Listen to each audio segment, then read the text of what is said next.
Defense is the name of the game today in Columbia. Through the years, Alabama football has meant defense. Salim Rashid and Kendall Moorhead are the names to watch this season. And in South Carolina, Lou Holtz has a team that is known for the D that they play.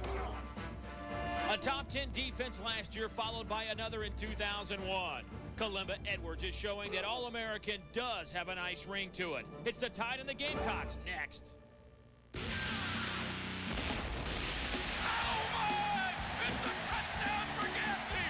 Touchdown! Can you believe it? Holy cow, Josh Reed! Sack! John Henderson came flying in there. As the nation continues to worry about what could happen in war, Lou Holtz takes his time to spend some time with the folks at Shaw Air Force Base in Sumter, South Carolina. Governor Jim Hodges of South Carolina, Dr. Mike McGee accompanied Coach Holtz as he had a tour of not only the Air Force Base but an F-16, and wishing some of those in the Air Force best wishes. And the flags are flying high above Williams-Brice Stadium in Columbia, South Carolina, as we have an overflow crowd of over 85,000 on hand today for an SEC East versus West matchup. Two undefeated teams in league play, Alabama and South Carolina. Hello again, everybody. I am Dave Neal. So glad you could join us on our game of the week. This should be a dynamite contest in the Southeastern Conference. Here is South Carolina. They're coming off back-to-back road wins over top 25 teams for the first time in school history. They're trying to go to 4-0. Meanwhile, this Alabama team under Dennis Franchione continues to make baby steps, getting better and better every single week. They, too, are undefeated in SEC play. So let's talk about this game. And Derek Watson comes to mind. Here's a young man who should have really broken out to this point, but we're waiting for it. Last year, he led the SEC in total yardage per game at 166.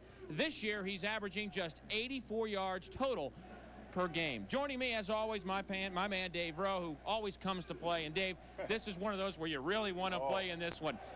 Derek Watson, a little bit slow getting out of the gates, but there's Andrew Pinnock, who against Mississippi State 10 days ago let the world know, hey, I can carry the ball too. Absolutely. Derek Watson gets all the publicity, and it's due. But Andrew Pinnock is chewing up yards. This 35-yard run, nobody catches him. He's a different style than Watson. He's more of a bruiser, puts his head down, just keeps those feet churning, and he's picking up yards, and he's got speed. Well, obviously, that'll be a chore for the Alabama defense to slow him down and Watson if Derek can get it going. But offensively, I think Alabama's got a couple of weapons as well. Freddie Millens hasn't had the kind of numbers we might have expected, but Antonio Carter on the other side certainly has put up good numbers. Absolutely, and it's very similar to South Carolina in that Freddie Millens gets all the raves, but AC, Antonio Carter, he's got the receptions, 12s. The best thing about Antonio Carter is he's got Freddie Millens over there. You can't double team both of them, and it's reflected by the fact that Carter's got those 12 catches. Well, Alabama has won 10 games in this series, all 10 of them. They've shut out South Carolina 5 times. This one should be about defense. Charles Davis will join us in a moment to talk about that. It's our game of the week, folks.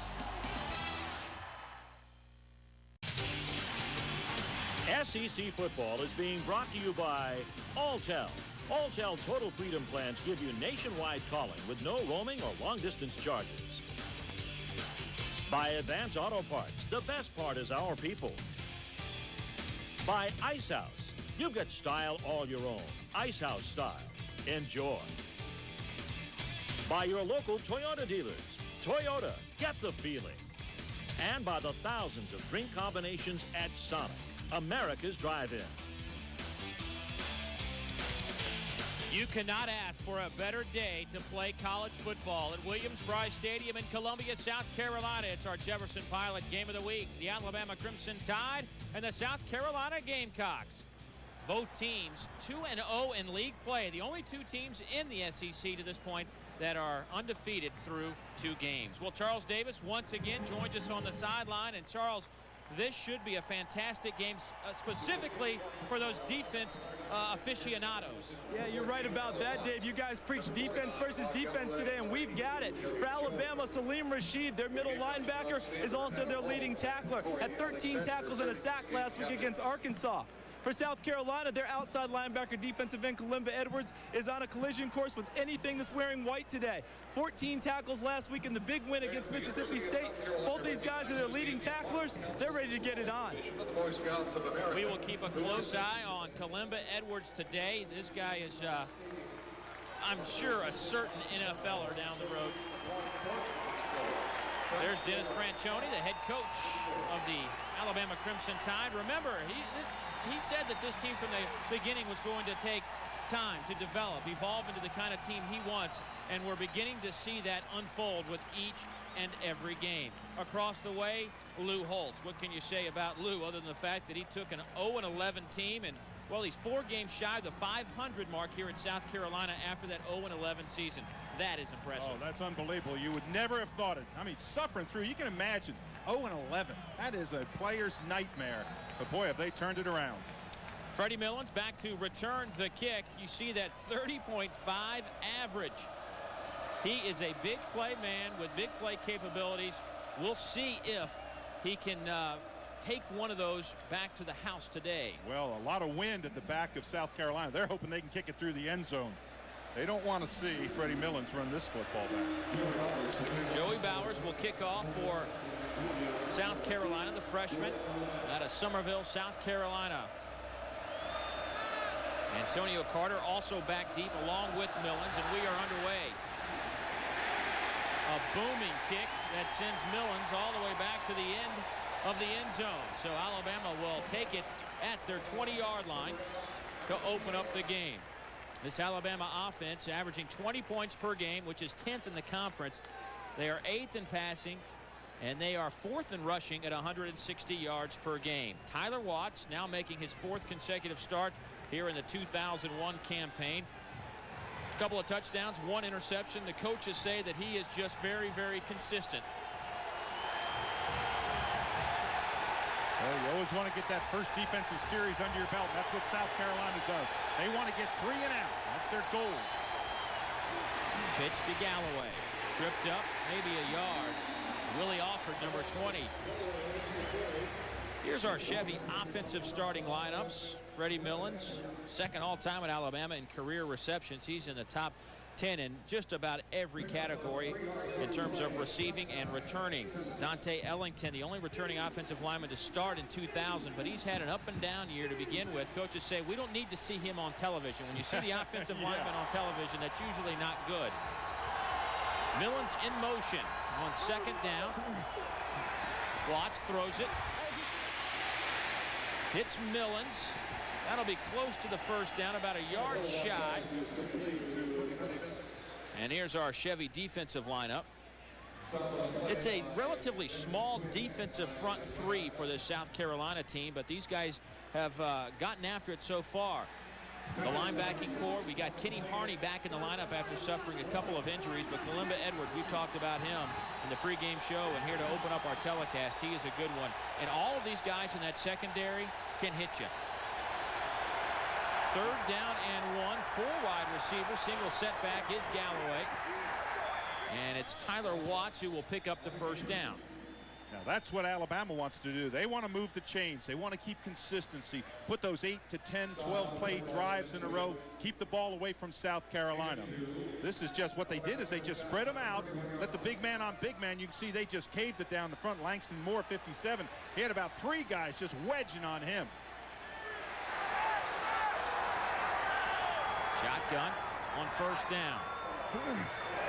Watts fires, has his receiver. It's a first down for Alabama as Sam Collins takes it out over the 40. Sheldon Brown on the stop for the South Carolina Gamecocks. And Dave, when you look at Tyler Watts, number 14, the first thing that jumps out at you is consistency. First of all, he took over for Andrew Zhao. You turn around and you say, hey, wait a minute, that's the guy who played last year. But Tyler Watts has got great consistency. He makes good down situations. In other words, don't force the ball in there. Don't try to make things that aren't there. Second down and 10. Millens takes the snap. Stopped by Rashad Faison. And that loses about 6 yards. Well, that was interesting. You talk about the way to get the ball in the hands of Freddie Millens, number 15. Snap it straight to him. Look at this. Comes out here. He tries to get outside, but they got great penetration. You've got to come after him. You know that Millens is not going to throw the football, or at least you don't believe he is. Now Watts takes back over. Officially a loss of 7. So second down and 17. Little play action. Watts under pressure, scrambles out, being chased close to the 50, dives, fumbles the football. Brown can't cause a fumble. That was when the ball hit on the ground, it was dead. Boy, it's going to be close to the first down, Dave. Absolutely. He is right about the 48 of South Carolina, and that is where the first down marker is. Watch the decision here. He's pressured. Now he comes out here. Is he going to run out of bounds? No, he's going to get everything he can. Look at this. Up in the air. Get as much as you can. That's a lot of courage. You don't run out of bounds in that situation. Oh, did he fall Oh, awkwardly? man. So they give him the first down. He made it by about a half a yard. Ray Hudson checks in at tailback for Alabama. And here is Hudson on the pitch. Hudson inside the 45 to about the 41 of South Carolina. Andre Goodman comes in to make the stop, the senior out of Greenville, South Carolina. And you know what's interesting? When you can run the football like this, you can really play well. Jonathan Martin makes him pitch it. Now he's got it one-on-one. Just put your head down, pick up those yards. When you get to the outside and that running game is going, it opens up the pass. Then you can be selective. But you can't be selective if you don't first establish the run. They also put him in a good situation at second down and 4. Here's Millens near side. Millens couldn't get the corner. Big pile up right in front of that South Carolina bench. This is really an interesting play selection. A lot of swing passes, nothing long, just trying to keep on eating away at them. There, of course, is Charlie Strong, defense coordinator for South Carolina. This is what he did not want to have happen. He did not want to see Alabama come out and put together that 8, 10, 12 play yard drive. Yeah, Lou Holtz said his defense had to force some more 3 and outs. And this is the 9th play of this opening drive, which started at the Alabama 20. First and 10. Galloway with a couple. Galloway 6'1", 225 out of Millington, Tennessee, averaging 4.4 yards per carry. He does have 1 touchdown today. Here's what Alabama's offense has done. They've been matched defensively in terms of touchdowns. The 2 touchdowns last week against Arkansas by that Bama defense. They've struggled. They've gone well 20-20. Get to that red zone, it's been a hiccup or 2. Yeah, well, that field gets a lot shorter in there. It's almost like it's an extra defensive back when you're inside that 20. Sam Collins can't handle the pass. Sheldon Brown on the coverage. And Dave, this is the situation that Charlie Strong told us about. There is a flag on the field all the way across. Didn't see that. But this is the situation where Charlie Strong said, hey, we have got to stop them on 3rd down.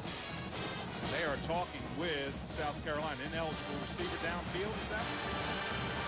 That's our referee, Doyle Jackson. Dennis Franchione getting a answer to what exactly happened. Charlie Strong wants to decline the penalty. Ineligible downfield by the offense. That penalty is declined. 3rd down.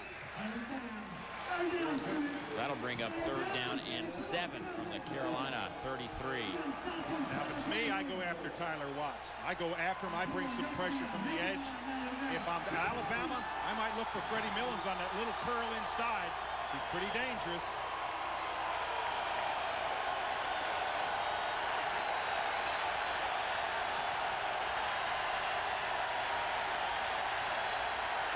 Oh, and Watts saw it. He called an audible. It appears the official had stopped the clock, a delay of game against Alabama. Flag dropped down about the 14-yard line. So Alabama will have another chance at it. It'll just be 3rd down and 12 now. Yeah, that actually works for the favor of the offense because they're going to give the football up. Now Foul is a dead ball. Delay of game by the offense. Penalty is 5 yards from the previous spot. Still 3rd down. Let's check in with Charles. Alabama very fortunate on the last play, guys. If Sheldon Brown picks up the ball right away, he picks it up and goes the other way. He just focused on the man and knocking the pass down. Well, here it is again, 3rd down. Here comes the The blitz flag is down in the backfield. Watts has plenty of room. He's inside the 25, run out of bounds at the 20-yard line. Another flag comes in late. Antoine Neesmith runs him out of bounds. Well, this is going to be an interesting call. You're going to see illegal motion for Alabama, but then you're going to see, I believe, a foul on the sideline, which may be a dead ball foul. We'll see what Doyle Jackson has in store for us.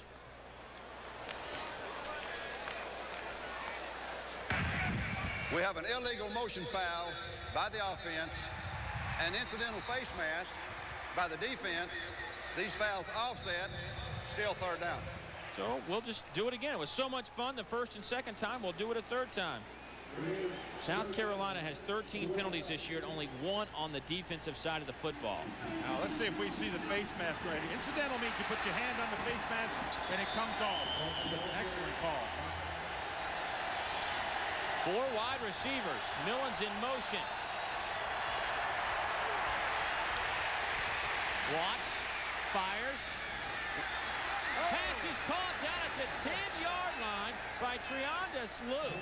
The sophomore from Phoenix City, Alabama, snuck behind the secondary and was wide open. I'm wondering if Faison touched that football. Let's see if we can see it. Watch number 11, Faison, see if he doesn't touch the football. Now he's open right there. He's wide open, but I think Faison might have gone up and hit the football. If he didn't, he came awfully close to it, number 11. Luke somehow didn't have anybody around him. That was a gain of 29. You see the possessions inside the red zone. Only 1 touchdown in 8 possessions. Couple of tight ends. Here's the option. Watts keeps it. Watts to the goal line. Stopped there at about the 1. Andre Goodman stopped him from scoring the touchdown.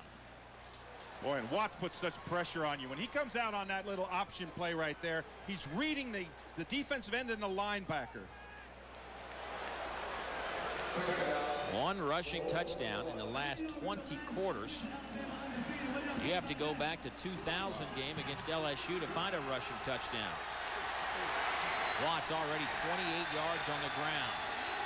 Here's the handoff. Galloway, loose football down at the 2-yard line. Who's got it? Well, that ball came out right away. Alabama retains possession. Oh, that would have been an early heartbreaker. Ahmad Galloway. And Dave, watch the hit right here. Watch Galloway. You hit on the helmet. See how the ball comes right out there? It's a scramble for it. Good heads-up play there. That might have been Justin Smiley came up with that football. The left guard, 78. 3rd and goal from the 2. Remember, this drive started at the Alabama 20. Connie Lau in motion. Watts stopped shy of the goal line. Rashad Faison stepped up and made the big play. And Alabama will go for 3. That keeps that stat live, that 1 rushing touchdown. Incredible series right here. Good penetration. Get there, don't let go. Hope for help. Get some help there. They come up, make a huge stop. Neil Thomas, who we saw a couple of weeks ago win the game basically against Vanderbilt with 4 field goals. This is a 19-yarder. He's 6 of 8 on the season. This kick is up, and it is perfect. So Alabama once again puts together a solid drive, but they just can't put it in the end zone. It's 3-0. Alabama back after word from your local stations.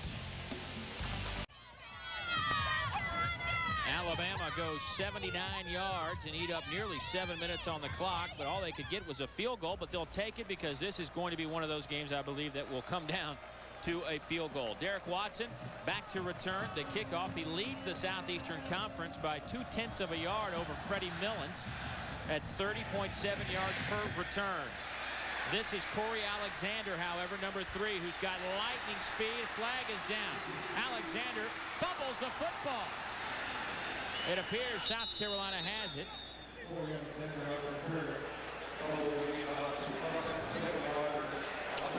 We'll see what that flag is. but it appears it'll go against South Carolina. Excuse me, Alabama comes away with the football. Absolutely. Did I see the official give the signal? Yeah, he signaled Alabama, though. I'm not sure that he didn't mean the penalty was against South Carolina. There's the hand in the back against South Carolina, but I did not see Alabama come up with that football.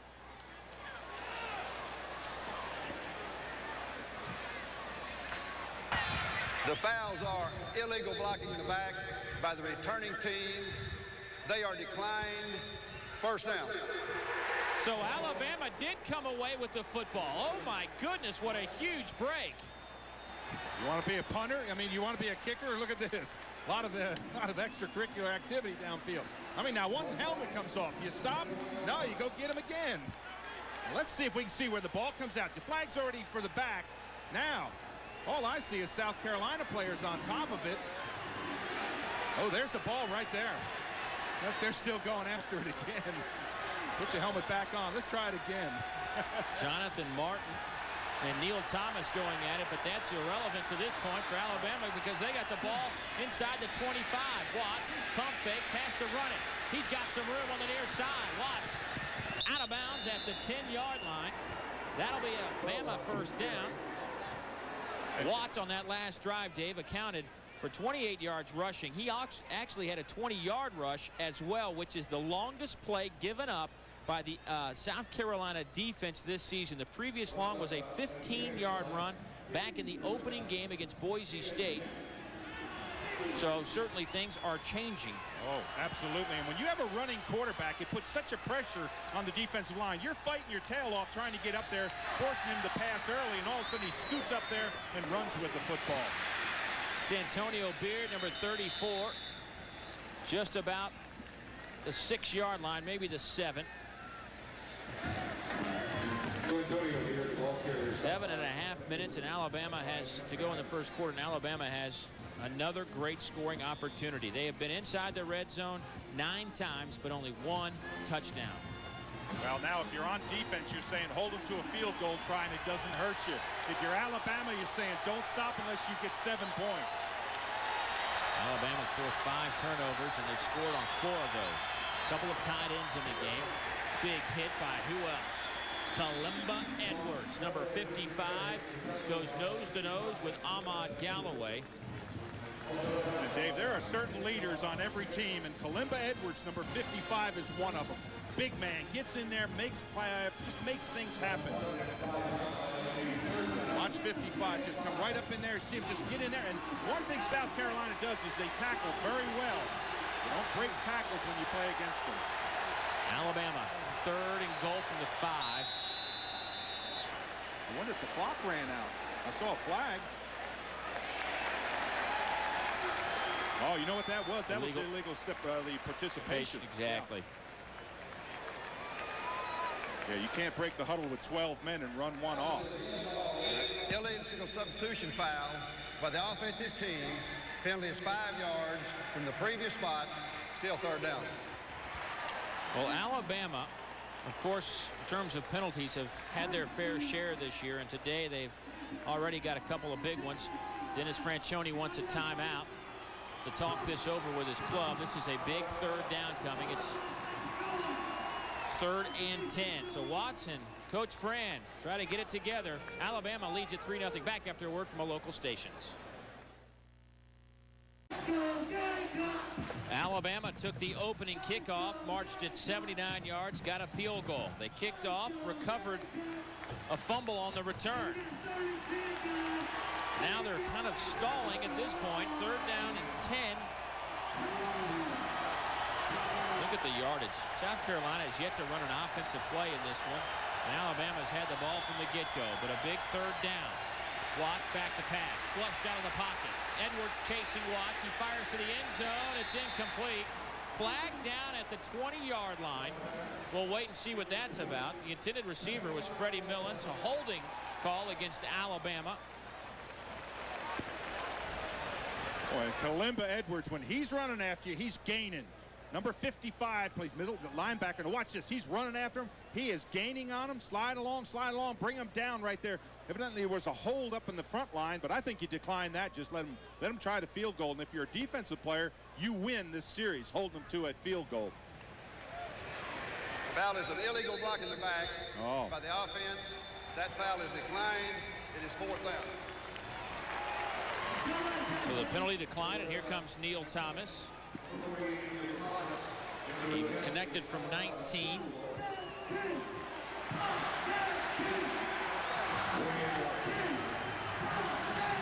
This will be a 27-yarder.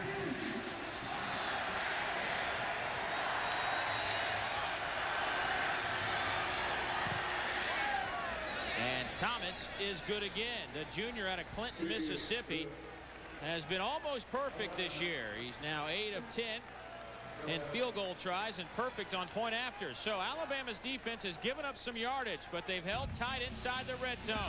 Bama leads it by a couple of field goals. We'll come back to Columbia right after this.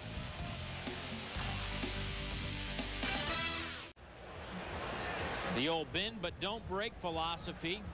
Charlie Strong's defense paid off there. They've yet to give up a touchdown. Alabama's had a couple of good opportunities, but they will take the 6.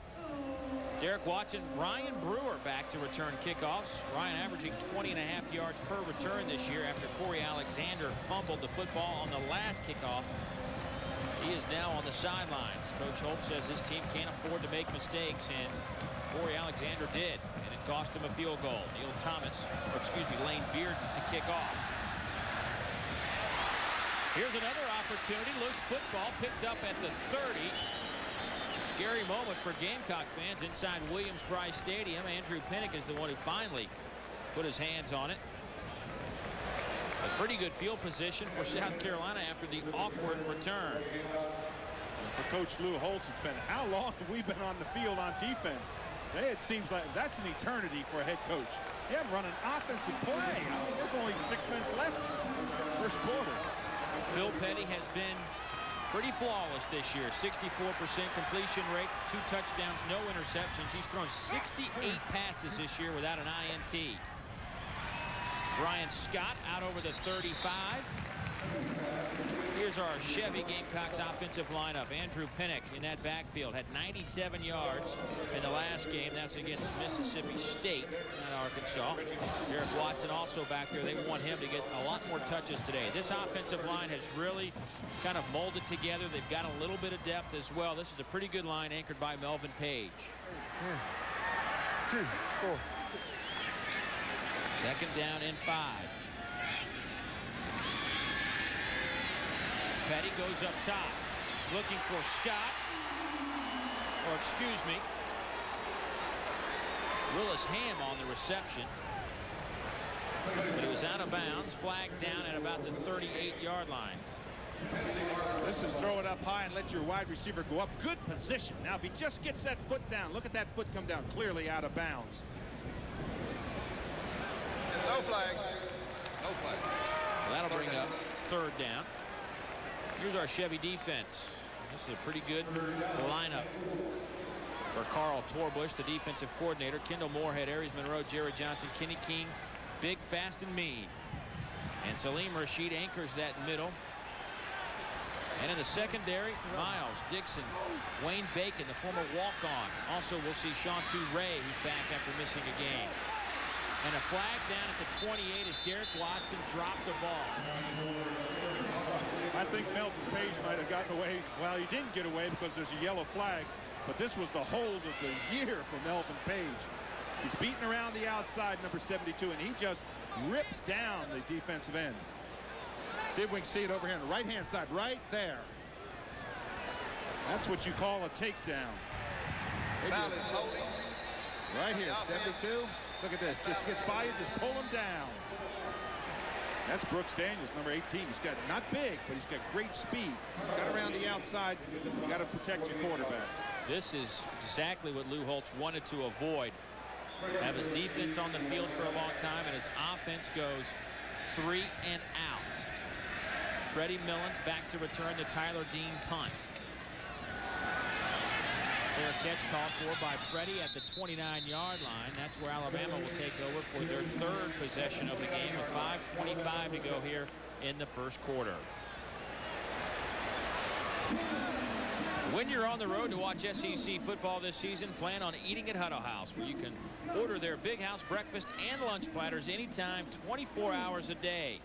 Big meals for Big Dave Rowe. I was waiting for you to say that. I looked up and smiled. Yeah.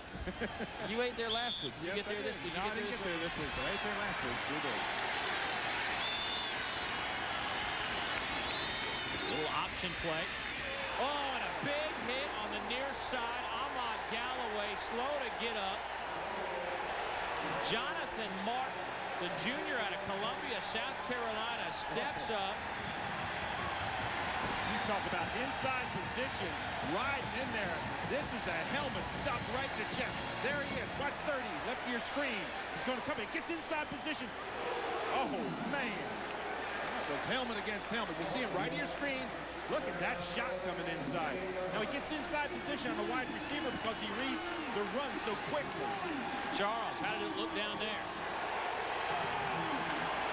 That's a tough play, guys, because of the relationship between the pitch man to the quarterback. Actually, a defender with not much room can play quarterback to pitch a lot easier. Delayed handoff goes to Beard. He gets a couple of yards, but he's well shy of the first down. That'll bring up about 3rd and 8. Kenny Harney on the stop. Look at our scoreboard. Oklahoma over Kansas State by a couple of touchdowns. Northwestern, Michigan State, Big Ten action. Nebraska just underway with Missouri.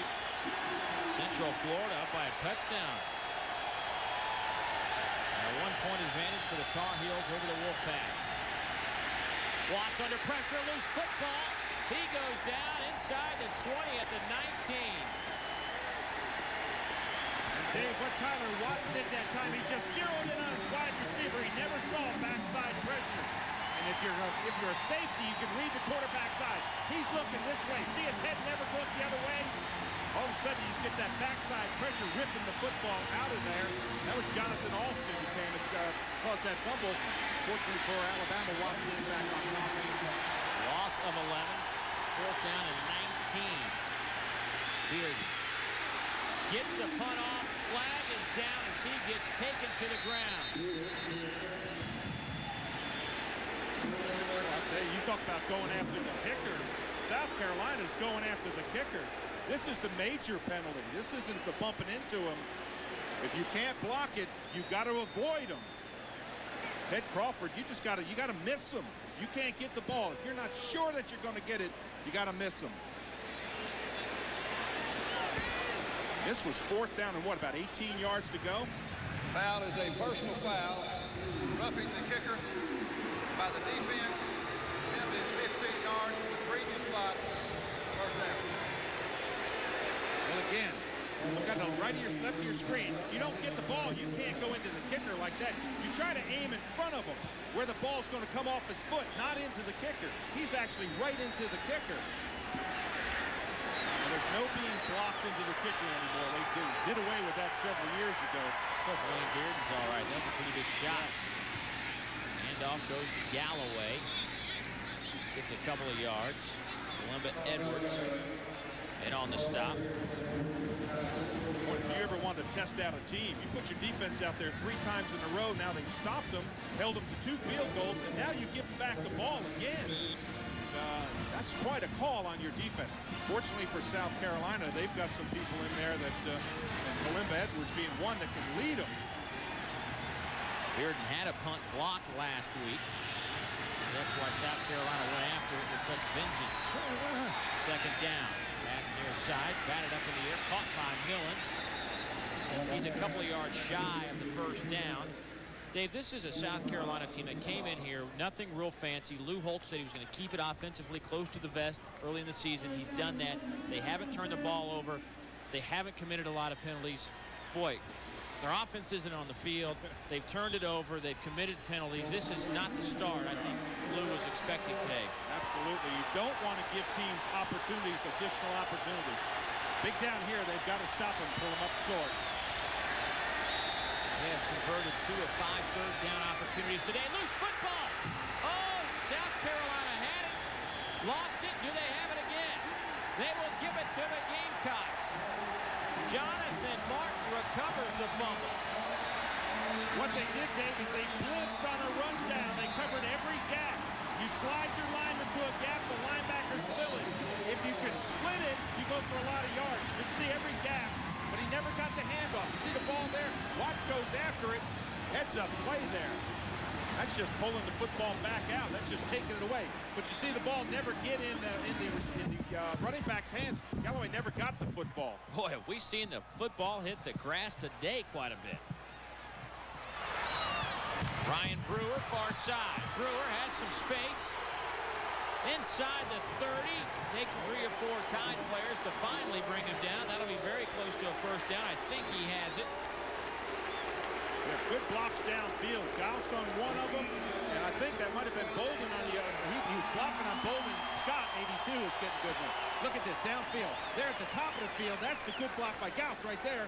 82, that's Brian Scott. He gets a block downfield, too. South Carolina, 1st and 10. Derek Watson. Kendall Moorhead brings him down.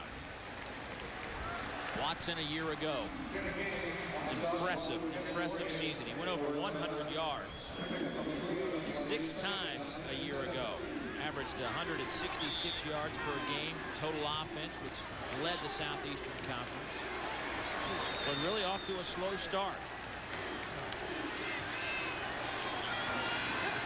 Coach Holtz wants to get him the football more. That pass is complete at the 20.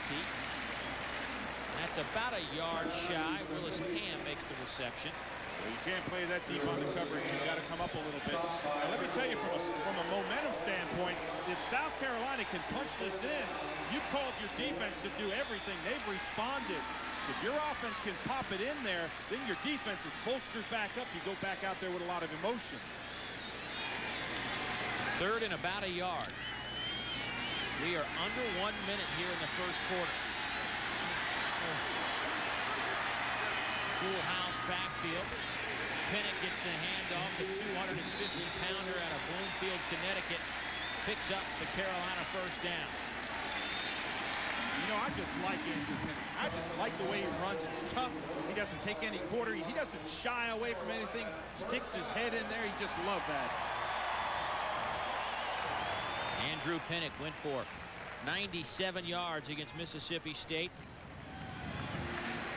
And last year versus Alabama didn't have a great game. Flags are down again.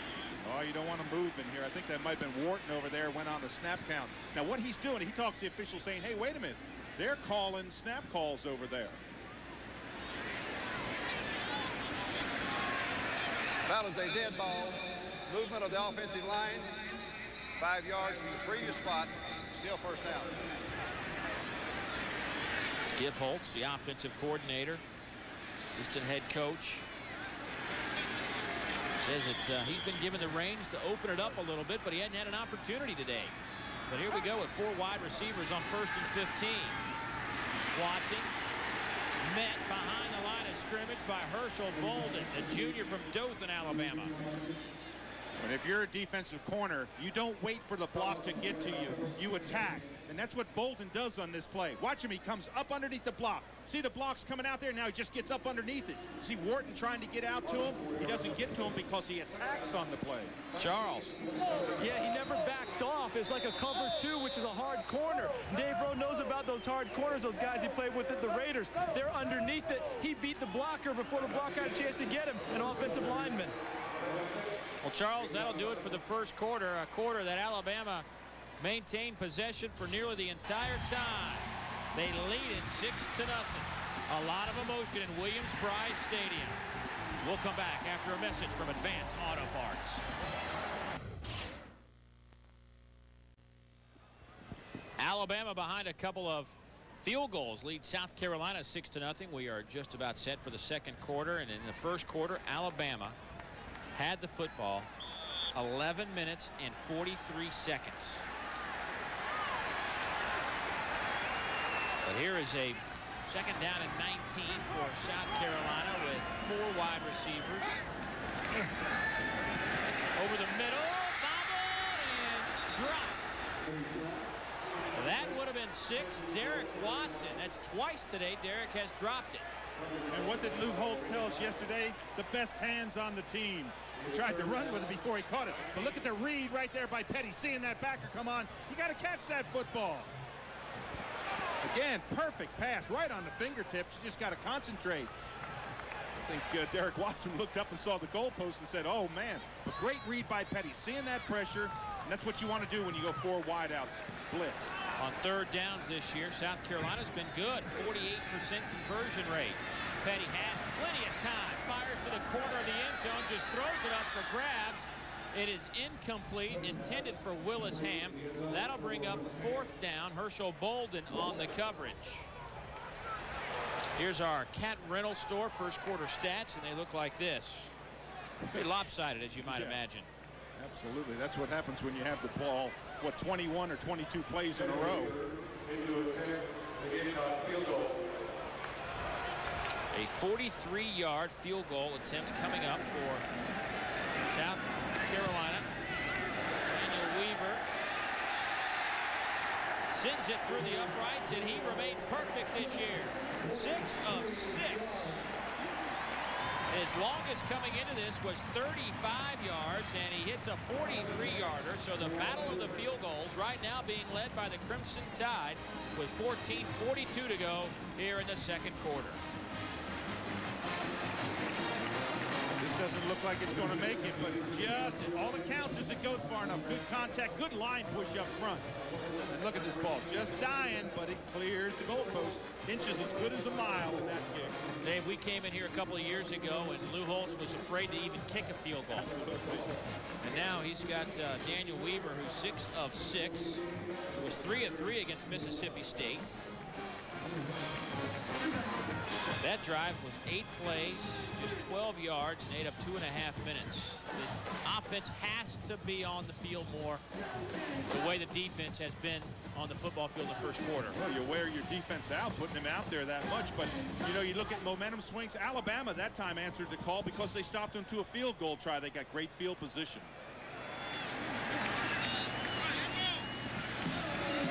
So, Freddie Millens, Antonio Carter, back to receive the Joey Bowers kick.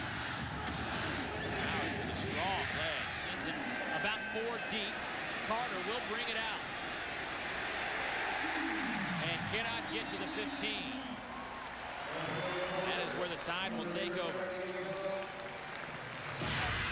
Well, number 17 ranked UCLA visited Tuscaloosa for the first time ever to open the season.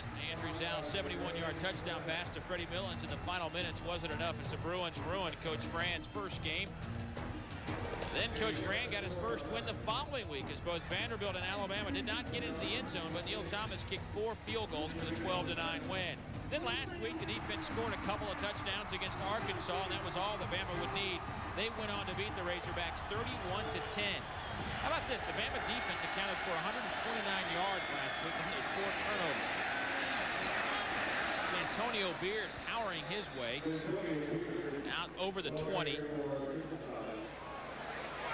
Dennis Franchione came in and took over this program after that 3-8 season and knew there were going to be some NCAA accusations thrown at this program, which have since occurred. And he has remained above it all and has gotten this team pretty focused. And talking to him and his coaching staff, their one goal is to get better every single play, every single week, and I think we've seen that.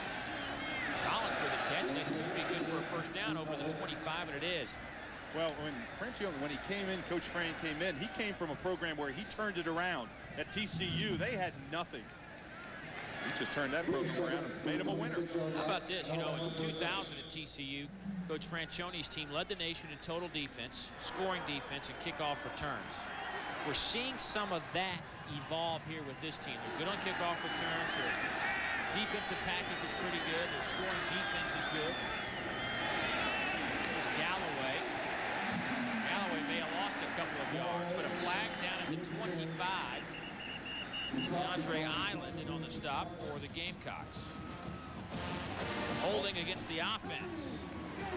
Boy, in Alabama, they just can't have these penalties. And I'll tell you one thing, if you're a head coach, it just grinds your heart out. Well, coming into this one, Dave, Alabama had 27 penalties for 170 yards. That's the 4th most in the league. And Coach Fran told us that he had to implement some penalties for these teams on the team for getting flagged. 20 push-ups per penalty. By the offense, penalty is 10 yards from the previous spot, still first down. Of course, they opened up against UCLA and was kind of a mess in that department. We may be able to see it. Right. Oh, that's a good hold right there. 75. Yep. I'll have finish up my thought on that penalty story in just a moment. Tyler Watts on the option. Tyler gets the corner. Watts out to the 30-yard line where he's brought down. That is about 6 yards shy of the first down. And Dave, when you run an option play, it's so dependent upon that quarterback making the read of the backer. If the corner comes up and makes the force, you don't have the touch. Now again, watch, he's going to come down the line. When he comes down the line, he's got to read the backer on the outside. Right there, you see the guy's taking the pitch right there? He's going to take the pitch. So what he does is he turns up. Now, you can't get back and make that tackle. And he just stretches it forward for the additional yardage. But you've got to read that pitch play. If he takes that pitch, you turn up. Here's Beard. It's a yard or two. That'll bring up a 3rd down and about 5. But Coach Fran did, going back to those penalties, he made his team do 20 push-ups every time they were flagged for a penalty. Against Vanderbilt, he said, hey, if you guys have 5 or less, we won't make you do any. If you have more than 5, it's double. The team came in after the game, only had 4 penalties. That's what they couldn't quit talking about that. But they came in and said, hey, Coach, only 4 penalties. Pass is caught, first down. Sam Collins to about the 37-yard line. Sheldon Brown runs him out of bounds. But it didn't work last week, Dave. 113 penalties last week, so they ended up having to do 160 push-ups. You have to know where the marker is if you're a wide receiver. Look at that, right just past the marker. And I really like Tyler Watts, and I like his decision-making out there.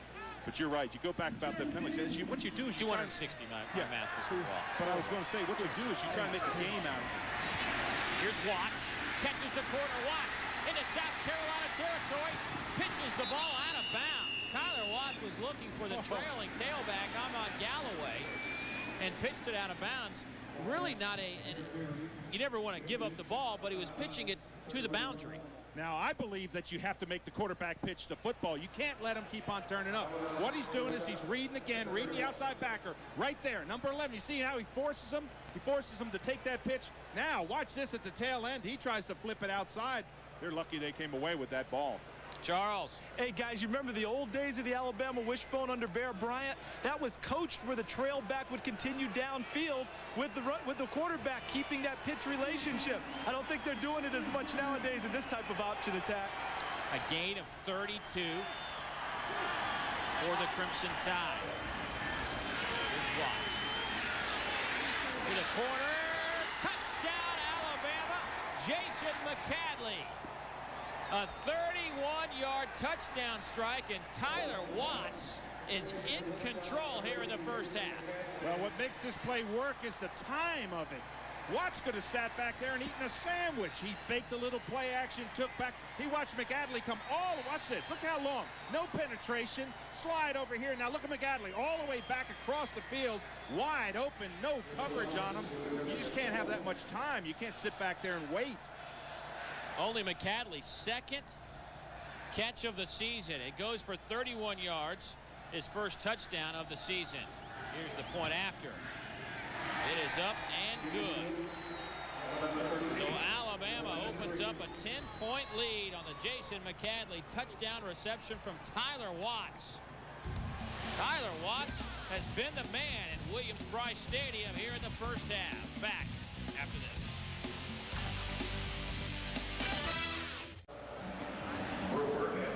Alabama leads it by 10, 11:48 to go in the second quarter from Williams-Brice Stadium. That Charlie Strong defense has been on the field 14 minutes and 37 seconds so far today. Lane Bearden will kick it off. Ryan Brewer, Derek Watson back to return this kick, and it is returnable. It'll be Watson about a yard deep. Derek bounces, but tied up at the 21-yard line, 22-yard line, and that is where South Carolina will come out and try to get something going. Now, let's check in with Charles, who has more on Kendall Moorhead, who we are, those in the SEC, glad to see him back on the football field. As well they should be, especially the people at Alabama. Kendall Moorhead blew out his Achilles tendon last year in preseason. Didn't play all of last year, obviously weakened the Tide defense. He's back there wondering how good he was going to be. 2.5 sacks last week against Arkansas. I'd say pretty darn good. Handoff to Watson. Out over the 25. Daniels and Rashid combined for the stop. You know, Dave, the time for Carolina is not to panic. Total yards is incredible. Look at that, 230 to 26. But don't panic. Don't get away from what you've done well. Stay with your game plan. You thought about using Watson, getting them 18 to 20 carries. Still get them 18 to 20 carries. But you've got to take the pressure off this defense. You've got to move the chain. Pass is complete near side. Then goes to Matthew Thomas, the true freshman from Pearson, Georgia, with his 3rd catch of the season. Thurman Ward on the stop. Thurman Ward, a guy that coming out of high school had verbally committed to South Carolina, but ends up signing with the Crimson Tide eventually, and he's on the football field at a 60-yard touchdown interception against Arkansas last week. Also friends with Freddie Millens in high school. Corey Alexander out around the right side. He's about 4 yards shy of the first down. Rashid goes to make the stop. They want to see what it's like playing middle linebacker. Watch number 11, Rashid. Runs the line, just all the way down line, chases him out of bounds. He's trying to get to the sideline. When you've got that kind of range, that's why they moved him to the middle. Look at that, 13 tackles for Arkansas. 225-pound junior out of Birmingham. Here's Andrew Pinnock pounding his way for the Carolina first down. A flag, or a couple of flags are down in that Alabama secondary. Rashid makes the stop on the play. We'll wait for the flags, however. That flag is thrown about 20 yards from the football. So another penalty against Alabama. Coach Holtz trying to figure out whether or not to take it. Well, it would have been first down. I think with the penalty, it's still going to be first down. What was it, too many men on the field? I'm not sure. Let's see, we can tell right now. Foul is 12 players on the field by the defense. Penalty is 15 yards. Yardage is up in the first down. So South Carolina moves into Alabama territory. The announcers for this game are selected and compensated by Jefferson Pilot Sports. This broadcast is a copyright presentation. Any use of this broadcast without the express permission of the Southeastern Conference and Jefferson Pilot Sports is prohibited. Petty hands it to Pinnock. Pinnock tripped up at that line of scrimmage. The front four, Moorhead, King, Johnson, and Monroe. Pretty active group. They've got some size in the likes of Kenny King at 280, Moorhead 290, Johnson 275, Aries Monroe. But the that left end goes only 240, but he's packing about a 43-inch vertical leap. I know. When I heard that, I went 43 inches. You realize how high that is? I've never heard of anybody go. That's Michael Jordan. Kendall Moorhead, another tremendous athlete, even with that bad Achilles. Petty, pump fakes, has a wide open Scott. That'll be a touchdown for Carolina.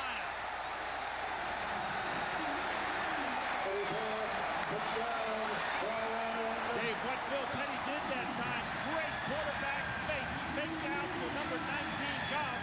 Everybody bid on the fake. He found Scott on the seam and delivered the football. Credit his offensive line for giving him a little time.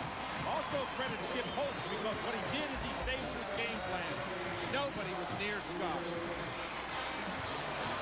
Ryan Scott with his second touchdown reception of the season. He had one against Georgia as well. Daniel Weaver's point after is up and good. And we've got 23 points on the board here early in the second quarter. Kind of shocking. thought this would be a defensive struggle, but Phil Petty finds Brian Scott. Alabama leads by 3. We'll be back after a word from your local stations.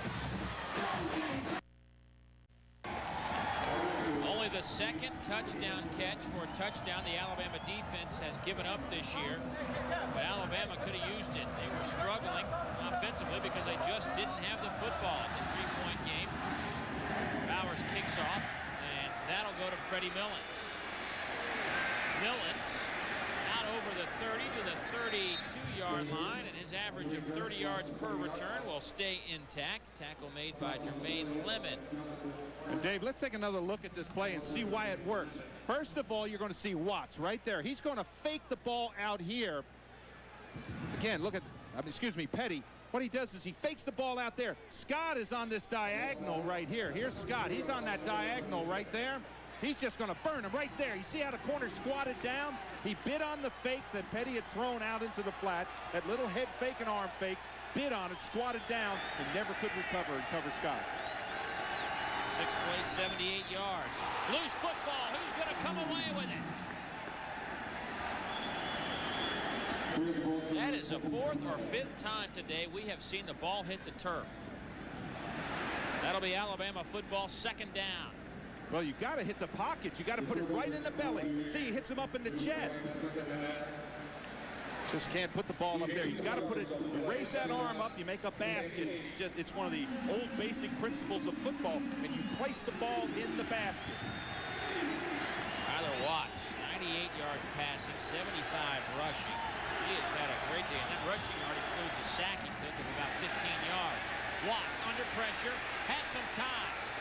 Fires, pass caught at midfield. Antonio Carter, the junior from Tallahassee, runs clear across the field to get open. Well, he can run clear across the field because he's got a lot of time. You have to credit this offensive line of Alabama for giving him a lot of time. Again, here comes the route. He's coming all the way across the field. Watch this. Now, your quarterback's in trouble. Raise your hand. Show him where you are. There he is. You see big target? Nice delivery there by Watts. Carter having a good season. There's Galloway. He's close to a first down. Hard driving run from Ahmad Galloway. Tackle made by Faison in that secondary. Rashad came into the game with 24 total tackles. There's Charlie Strong. Don't forget, at halftime, we'll be taking a look at the Alltel halftime stats and much, much more. Charles Davis will be along as well. Interesting ball game. A lot of yards have been racked up in this one, and we didn't think that that would be the case. No, we thought we'd see a defensive struggle. Oh, there's another fake. Batted in the air, picked off in the secondary by Andre Goodman. His 3rd interception of the season. Jermaine Lemon may have tipped the ball up in the air and gave Goodman the opportunity to catch it. Absolutely. Watch Lemon, number 36, get a hand up. They were doing the exact same thing. They were doing that little fake now. Look at Lemon right there, gets the hand up. Then what you do is you yell, hot, hot. Everybody reacts to the ball, and they intercept it. Big turnaround for South Carolina. Goodman has been solid at that corner spot. Now 3 interceptions this season. Flags are down. Alabama may have jumped. Flag on the far side as well. So we'll hold off on that decision. Brian Scott with the catch.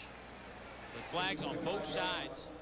Well, what you want to do is you want to continue this play. If you're on offense, you say, hey, maybe it's a defensive penalty. You continue the play. I don't know what this, that was the offsides. That was the first part, so that's why you continue. Now, what happened was the other play, the same thing. It might have been the same thing, the other flag. It appears that Alabama was the guilty party on that occasion. Talking to Phil Petty is our referee today, Doyle Jackson. Well, this isn't hard. You take the penalty. Foul is offside by the defense. Penalty is accepted. 5 yards from the previous spot. Still first down.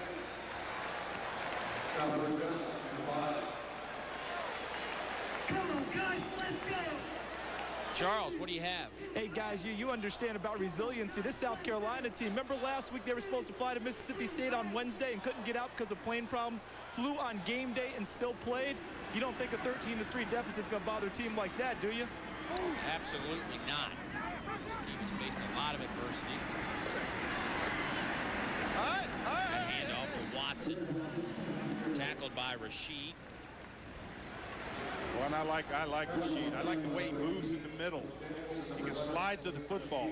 Number 11, watch him. This is what it's like to play. You move along, you're reading the play. All of a sudden, you see the block. Now you come up, attack, wrap those arms around him. 5 tackles for him already. Rasheed, not the biggest of middle linebackers, but the coaches felt they really had to get him involved from sideline to sideline. You didn't want to make him a player that only used half the football field. Fumble on the field, and that appears that Alabama has come away with it. They have. Pinnock coughed it up. Boy, you talk about turnarounds in a football game. Turnovers will kill you, and that's exactly what's happening here for both sides. They're turning the football over. This is you get the yardage, you get down, you don't give it up. Right there's the hit. The ball looked as if it came out almost before the hit. Rasheed was right there on top of it, number 11, and then Wayne Bacon steps up, Dave, and comes up with the recovery. What a turnaround. What great field position for Alabama. And look at Lou Holtz. You think he's not excited? He knows that you can't win when you make mistakes, and those are so critical. Here's Watts on the option, tries to get the corner, and does so. 7 or 8 yards on the carry.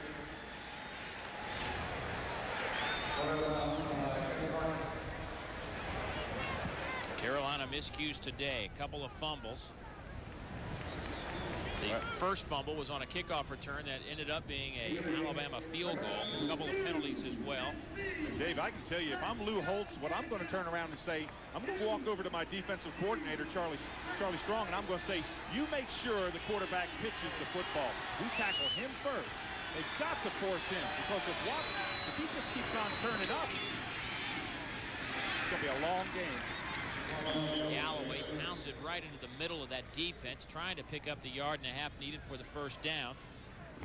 We'll see if he did so.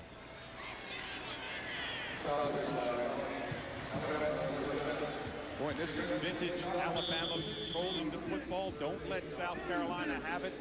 Everything going their way. They made a couple mistakes. They were able to come up with big plays to stop them, but I'm serious, they are just taking the entire crowd out of this football game. Watts fires. Pass is caught by Millens. Millens inside the 10 to about the 7-yard line. Goodman on the stop for South Carolina. Millens fired up.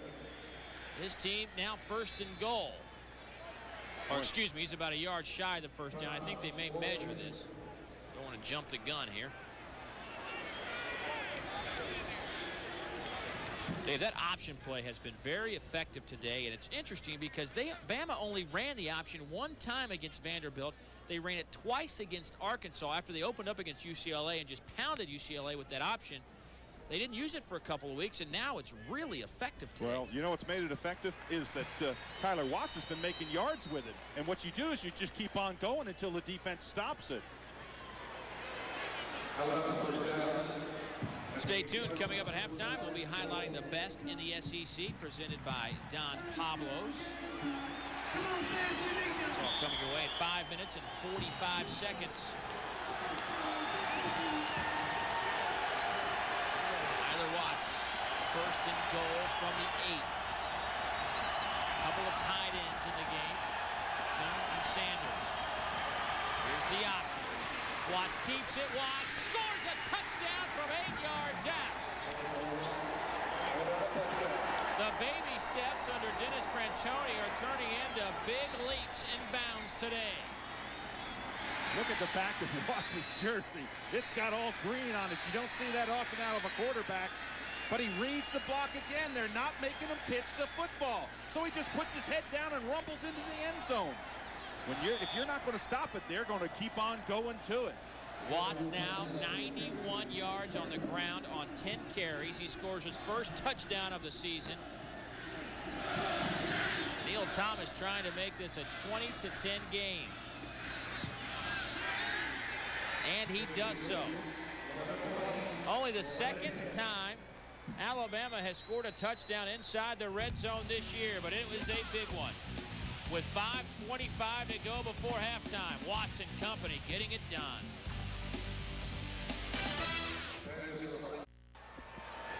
Alabama leads it by 10. 5 minutes, 25 seconds to go before halftime. The Tide move at 29 yards in 4 plays after the South Carolina fumble. Lane Bearden will kick it off. Brewer and Watson back deep again. This time Brewer has it 2 yards deep. Brewer out to the 22-yard line. And miscues have been the name of the game today, Dave. It's been unbelievable. Alabama fumbles the football, gave it to South Carolina. South Carolina fumbles it right back. And Alabama, Watts fumbles, he gets the football back. Then the interception by South Carolina. They come up with a big play, but they rough the punter. Another one that's just a killer. And then this last one, the fumble by Pinnock, that's what led to Alabama's score. So it's been a game of just miscues.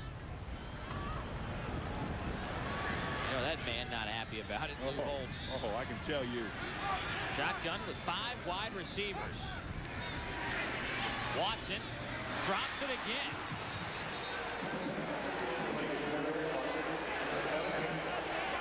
You know, that's a good read by Petty coming out of there. What he does is he reads the backer coming right on him. He drops the football up there. You see Watson, he's going right out there. You see him on top of your screen on the right. He just drops the football. It's like he's taking his eyes off. Phil Petty now 7 of 12 for 74 yards, 1 touchdown. Had a couple of balls dropped today. Petty will move back in the shotgun, move Watson to his left.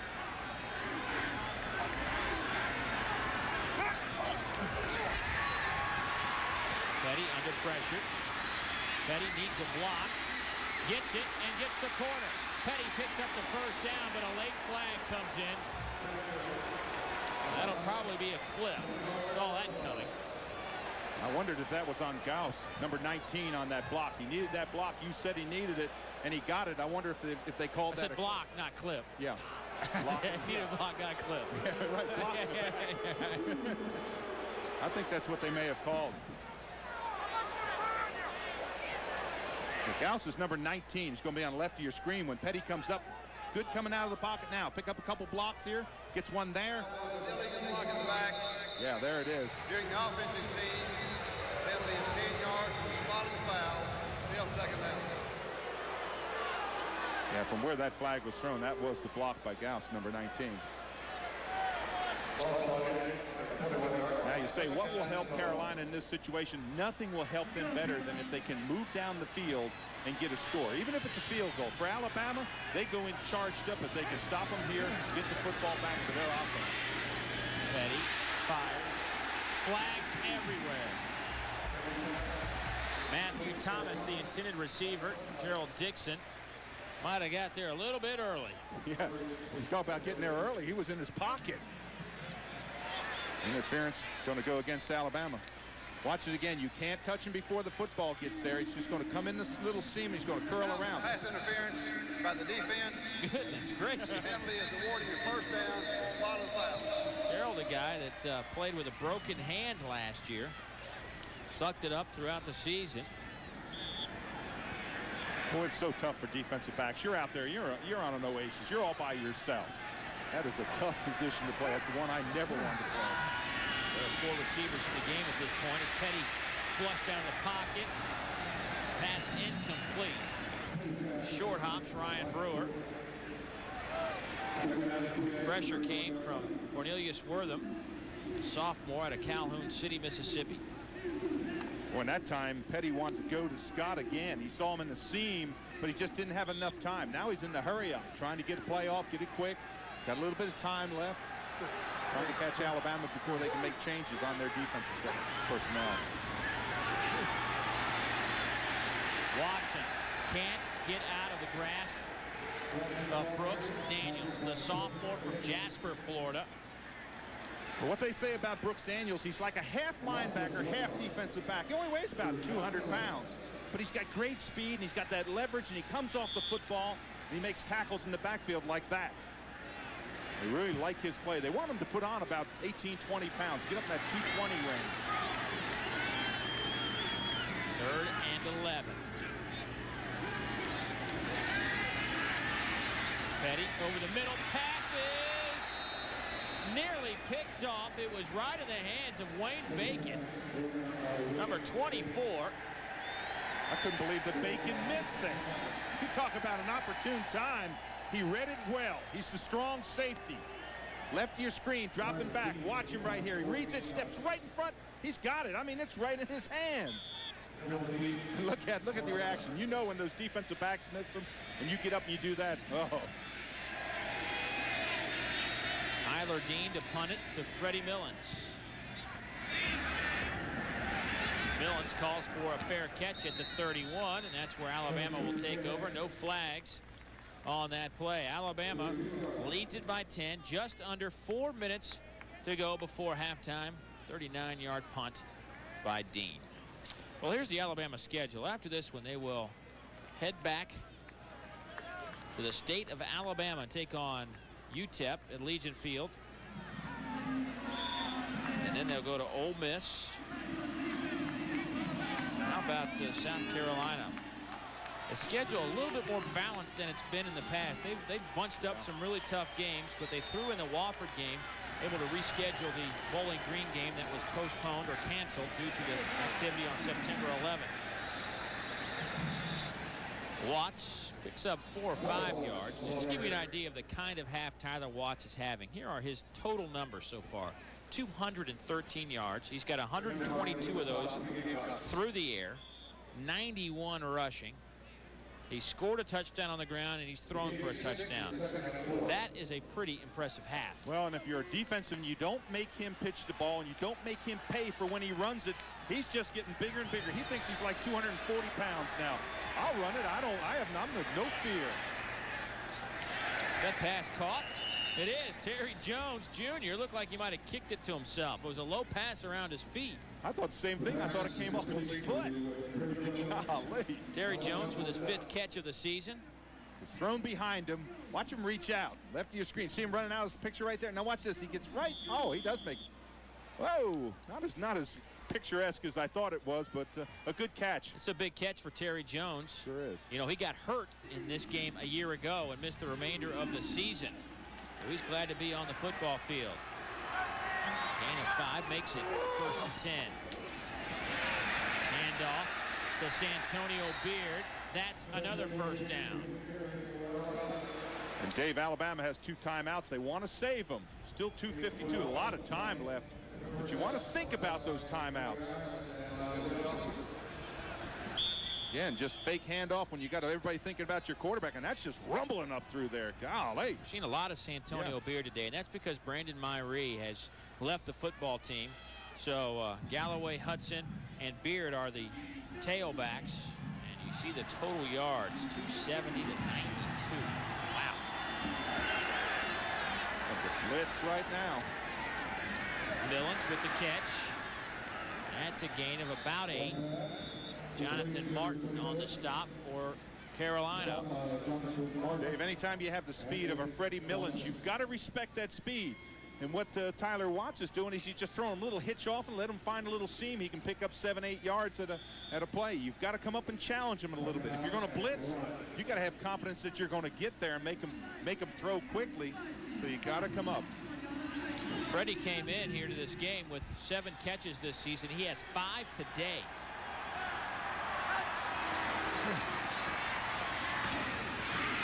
Watts completes the pass. Alabama has it at about the 33. That goes to Antonio Carter. That'll be a tied 1st down. Kenny Harney and Edwards combined for the stop. 1:45 to go before halftime. And when the chains move, the clock stops, so you get your call from the sideline. You run it in, get him in a huddle. Now the clock stops, you get right up on the football. Use that time. Boy, if Alabama can score here, can you imagine the emotion they will have going in the locker room? 136 and counting. 3 receivers to the right, 1 at the top of the screen. Set back is Galloway. Watts in the shotgun. Pass Pass fired incomplete. Miscommunication. Might have been batted at the line of scrimmage by Edwards. Clock will stop at 1:23, and that'll bring up second down. Some scores from around the country. The SEC, Ole Miss leads the Wildcats 7-0 up in Lexington. Oklahoma by a couple of touchdowns. Northwestern by 10 in the second. And Nebraska leading in the second. Central Florida had an early 7-0 lead, and the Tar Heels trying to continue the mojo after beating Florida State last week, lead by a point. Here's Watts. Pass is caught. Millens gets 5 or 6 yards on the play. Neesmith pounds him out of bounds, and that is the 6th catch today for Freddie Millens. One off his total coming into this game. And let me tell you, between the combination between Watts and Millen, what happens as a quarterback, you get in a flow. Everything is going well. Your receiver's catching the football. Every time the ball's thrown out there, he's got those glue hands, and you just keep on going back to him and back to him and back to him.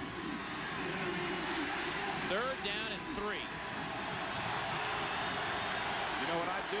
They haven't stopped that option all day long. I might run that option if I'm Tyler Watts. Tyler Watts will call a timeout. Play clock down to 5. Crimson Tide will have 1 timeout remaining. Coach Fran looking back at his bench. Well, it's a long 3 yards, to be honest. There's a difference in long and short 3 yards. It's a long 3 yards. So they may feel that may have been why he called timeout. All of a sudden you look at it and you say, you know, that's a little bit longer than what I think it is. But they've got a lot of options. They've used Galloway up the middle, and he's been effective. They've used that toss. And then they got Freddie Millens out there, and he's gotten cushion every time. The defensive back that's covering him has just dropped off. He's throwing underneath. He's got a lot of options. Charles, the guy that has been missing in this picture is Andrew Zhao as he watches Tyler Watts go to work here in the first half. Yeah, he's been missing in action, but not because he doesn't want to play. Obviously, Andrew Zhao, who's been the starting quarterback for Alabama for most of his career, lost his job last year in a game that we did against Vanderbilt when Tyler Watts took over for him. When Watts was hurt, he came back. But this year, with Dennis Franchione and his new staff, they let him battle it out. They selected Tyler Watts. And the way that Tyler Watts is playing, it's going to be very difficult for Andrew Zhao to get his job back. But he's handling it like a mature senior. No waves, no controversy, there when they need him. Also, he's 3 for 3 when he's come into games with a touchdown pass against UCLA. So that's a mature kid. Coaches tell us that Tyler Watts the bottom line is Tyler just beats him out in practice. That's why he has the job. It's whoever gets it done will be the starting quarterback, and it's been Tyler Watts certainly today. 2 tight ends. Millens in motion.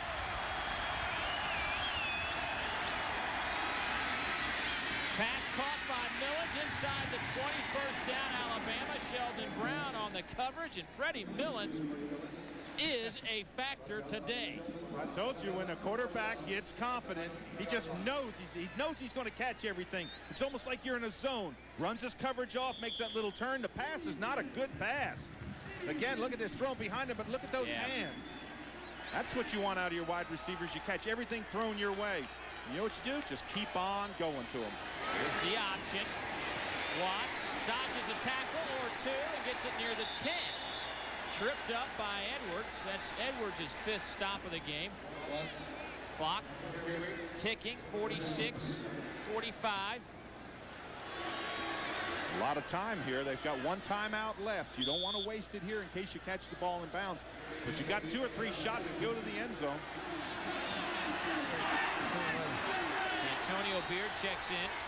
Watts now over 100 yards on the ground. Here's Beard. He'll pick up the first down near the 5. Kenny Harney on the stop for Carolina. And now they're cognizant of picking up that first down. Boy, good hits. Ooh. That's what it sounds like down there. But they were conscious of picking up that first down. That stops the clock. Now the clock starts running. Interesting. They're changing players with under 20 seconds. They're taking a lot of time here. I can't believe 10 this. seconds on the clock and counting. This may be the last play of the first half. Oh, and he had to call a timeout. Oh, boy. Wow. That's not very good clock management. That play started with about 23 seconds. You waste 18 seconds and then end up calling a timeout. That is not good. So now, Dave, you got to kick the field goal, I would guess, with 5 seconds. You missed an opportunity to go at the end zone. Charles. Question for you guys. Do you think that Tyler Watts thought that they were going to start the clock on snap there instead of chopping chopping time in? It seemed like he was confused because he was taking all the time in the world to go up to the line of scrimmage, looking over the defense, getting ready to make a call. And I think also, Charles, that it happened from the sideline as well. Alabama ran 3 players on. Yeah, it's unbelievable because I really thought that they knew that the clock would start when it was supposed to. It didn't happen. They're changing personnel. A mistake by both sides, whether Tyler Watts or the bench. That was very difficult. And, you know, at the half, guys, we're going to have scores, stats, highlights. We're going to take a look at a game of last year, a big-time game that happened right here on this field. Think we might have been there. I think we were. I know we were. By the way, get the exact number here, 84,100, second largest crowd in the history of Williams-Brice Stadium on hand today, as Neil Thomas will attempt a 24-yard field goal. He's connected from 19 and 28 already today. Snap is good. Kick is up and good. So Neil Thomas, 3 for 3 today. He had 4 field goals against Vanderbilt, and Alabama ends the first half with a flourish. 23-10 is our first half score. The Crimson Tide faithful loving it on the road in the Southeastern Conference as we have hit halftime. Here he comes. Alabama and South Carolina, the only 2-0 teams in the SEC. Somebody will fall today, but we've got 30 minutes of football coming up. But let's check in with Charles and Coach Fran. Coach Fran, a lot of errors in the first half for your team, but you still have the lead. What happened down the stretch on the last series here inside the 5 trying to score? Well, we had a couple plays called there, and Tyler, they didn't give us anything, and Tyler got a little confused and used his timeout, which was smart. At least we got the field goal out of it running there. We'd like to have gotten the timeout called a little sooner so we'd have had a chance to run one more play, too. What do you talk to about with your team at the half now, Coach, for the second half? Really, we've played the best first half of the year, all in all, I think, offensively in particular. Defense, we gave them the one pass play, but as a team, other than some mistakes that you talked about, we played pretty good football. We got to eliminate the mistakes and keep being aggressive. All right, Coach, thanks a lot. Good luck in the second half. The score at the half, Alabama 23, Carolina 10. We'll be back with scores, stats, and highlights at the half on SEC Football. Ladies and gentlemen, SEC Football is brought to you by the thousands of drink combinations at Sonic, America's Drive-In. By the Cat Rental Store, where you can rent a whole lot more. By your local Toyota dealers. Toyota, get the feeling. By Fast Signs. For sign and graphic solutions made simple, call 1-800-FAST-SIGNS. And by Don Pablo's, the real enchilada.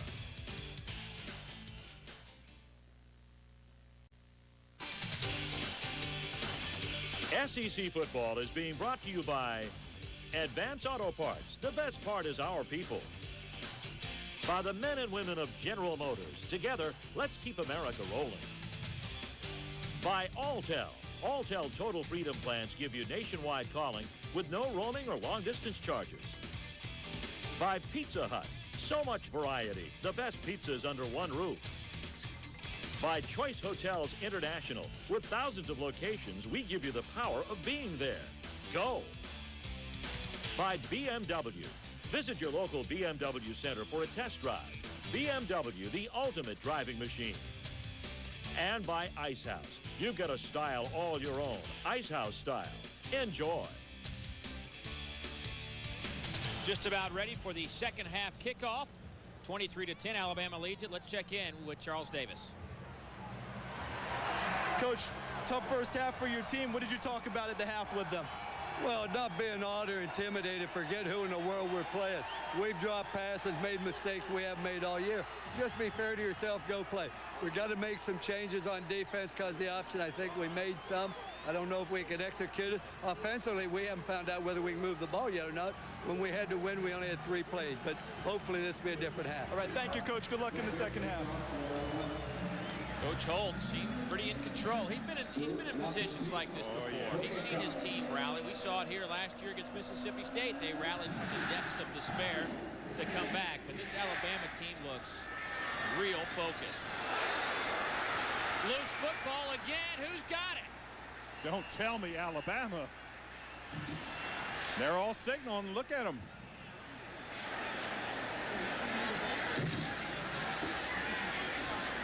This has been unbelievable. You ever see 84,000 people hold their breath?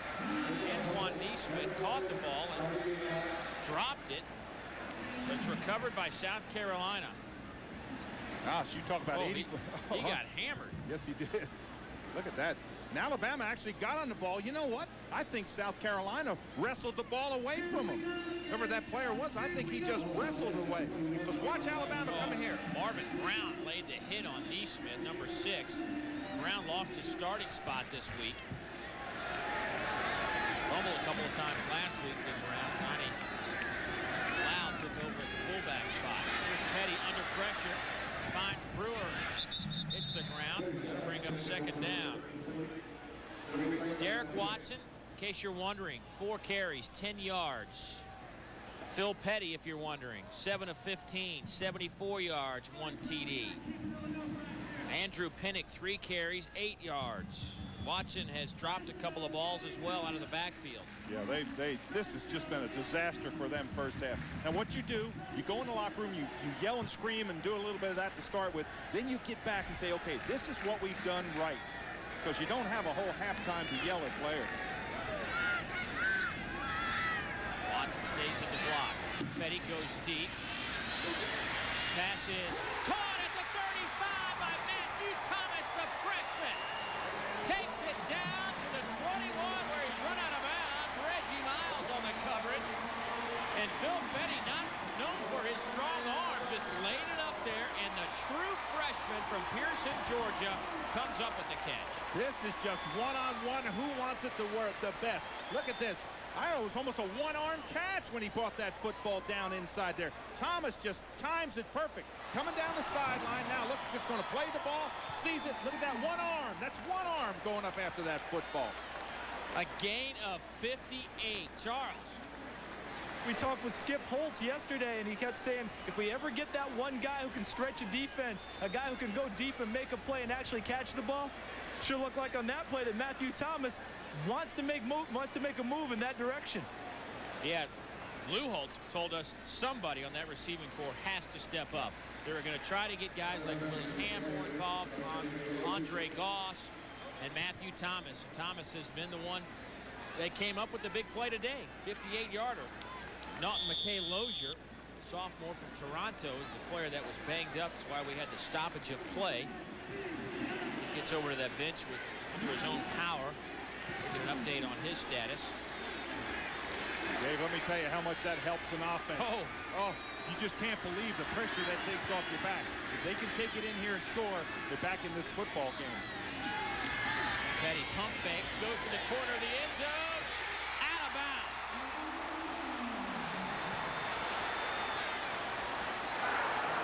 Chavez Donnix, the junior out of Tallahassee, just ran out of bounds. I think Petty just had a little much on it. Might have got a little excited. Well, he did, because watch the play fake. He just play fakes and then just finds it. Look at this. He's got to concentrate on keeping those feet. He was about a yard out of bounds. You got to stay in bounds.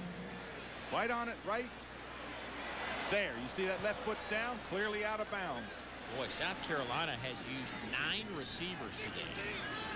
They're trying to find somebody, anybody, to come up with a big play. There's 4 of them in the game right now. Petty, quick throw. Pass is caught by Thomas. He's about a yard and a half shy of the first down. Dixon on the coverage. Boy, and Thomas is pumped. Look at him. He's getting a chance. He's saying, hey, throw me the ball.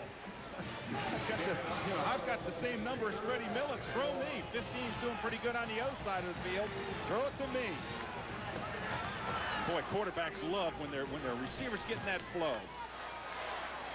Carl Torbush, the defensive coordinator for Alabama, the former North Carolina head coach, on the right.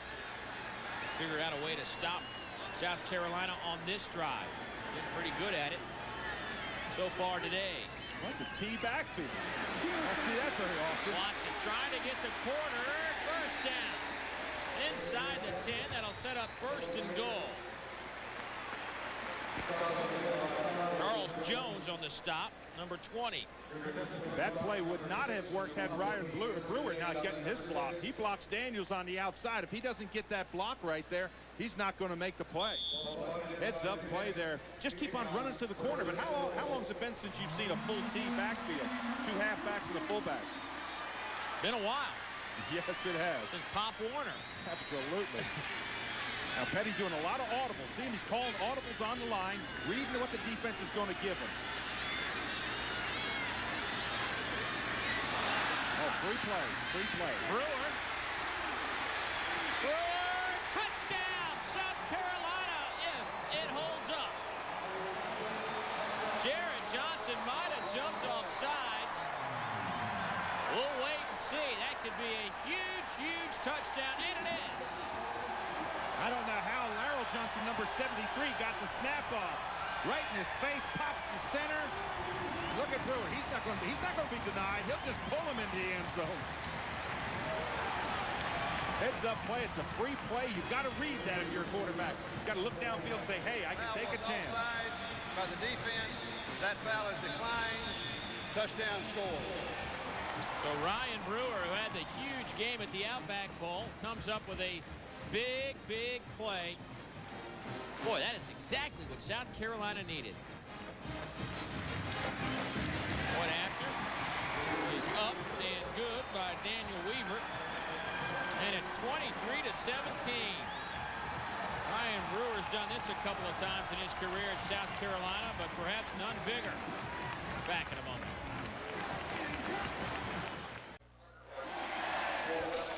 Phil Petty leads his team on an opening second half drive for a touchdown. South Carolina nearly fumbled the kickoff. A 58-yard play from Petty to Thomas gave the Gamecocks a chance to put it in the end zone, which they did behind Ryan Brewer. Joey Bowers kicks it off, and it's deep into the end zone. Alabama will take a knee, and it will come out to the 20-yard line. Let's take you back in time, because Ryan Brewer last year in the Outback Bowl put on one of the classic performances you will see. The tailback was the state of Ohio's Mr. Football. He had a career day against the Buckeyes. The Troy, Ohio native was named MVP of the bowl game after totaling 214 all-purpose yards, 109 rushing, 92 receiving, 13 in punt returns, and 3 TDs as South Carolina won 24-7 in their second ever bowl win. And now let's see if the defense, who has been on the field all day, can come up to the occasion. There's the option. Watts' number in the numbers, because there are plenty of them in the first half, were quite impressive. He had 106 yards rushing, 15 of 19 for $150 through the air, has a TD and 1 interception. I mean, this is as well as he has played since he stepped foot on the Alabama campus. I think Coach Fran said it best. We played the best half of football, not only this year, probably comparing last year too, bringing that into it. But Dave, I think they can't continue to give South Carolina momentum. They need a couple first downs. McCadley with the reception out over the 30. That'll be a first down. And that's what Alabama, you got to assume, wants to do, because this crowd can be devastating if they're allowed to get into the game.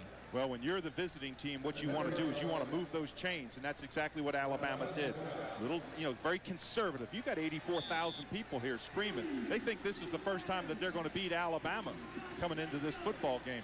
So you take the momentum away by just moving those chains and just don't allow that enthusiasm to build. Last year, they were getting hammered at halftime with South Carolina. They came back, made a game of it, scored 17 points, which was the most they'd ever scored against Alabama. That's what they have right now. Well, one thing in talking yesterday to South Carolina coaches, they talked about third down being their big down, but I disagree a little bit. First down's the big down. If you can't get in that 2nd and 5, you've got to get him 2nd and 8 or 9. Charlie Strong can tell you that, because that brings up third down, and you want third down in 6, 7, somewhere in there, you're all right. Where you can kind of dictate that it will be a passing play. Well, second down and 8, Dave.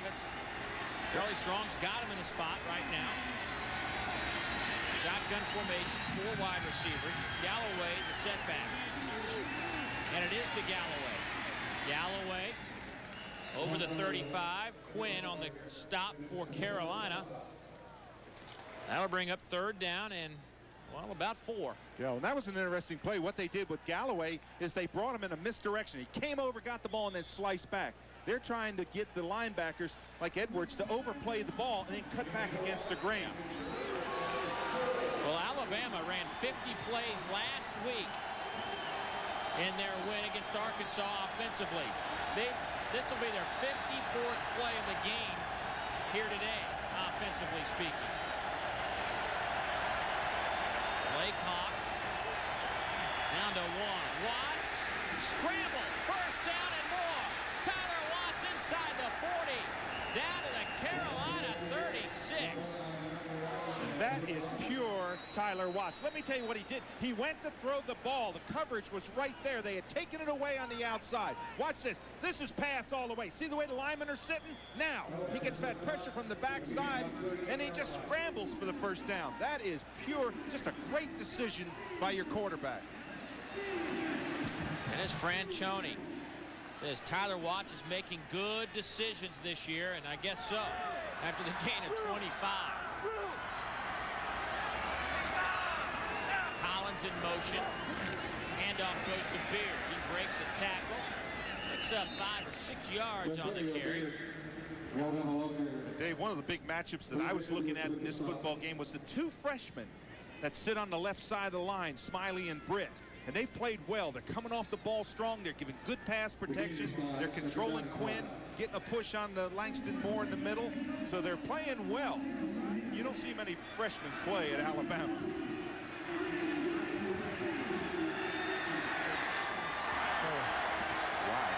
Look at those rushing yards. 174-yard advantage for Alabama. Watts chased, dived to about the 30, and they spotted at the 29. I was kind of blinded by the South Carolina bench. Lou thought he ran out of bounds at about the 31. Yeah, Lou threw his hat. He says, let me show you where the ball is. I think he might have thrown his headset, too. Watch Lou in the right of your screen right here.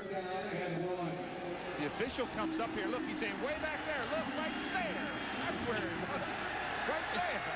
He's going to throw his wallet out in a minute. I'll go down there and pick that up. 31. I wouldn't be surprised to see South Carolina blitz on this. They had a lot of effect. Here they come. Beard with the carry, and I think that'll be enough for the first down.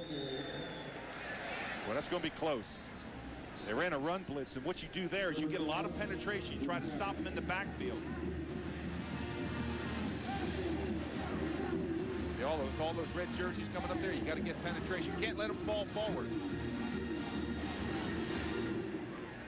It's going to be close. You know, this defense has been on the football field a while, and when you talk to Charlie Strong, he's liked the way his defense has played this year. They've given up some yards, but not the big play. But his only concern was they didn't have a whole lot of depth, defensively speaking.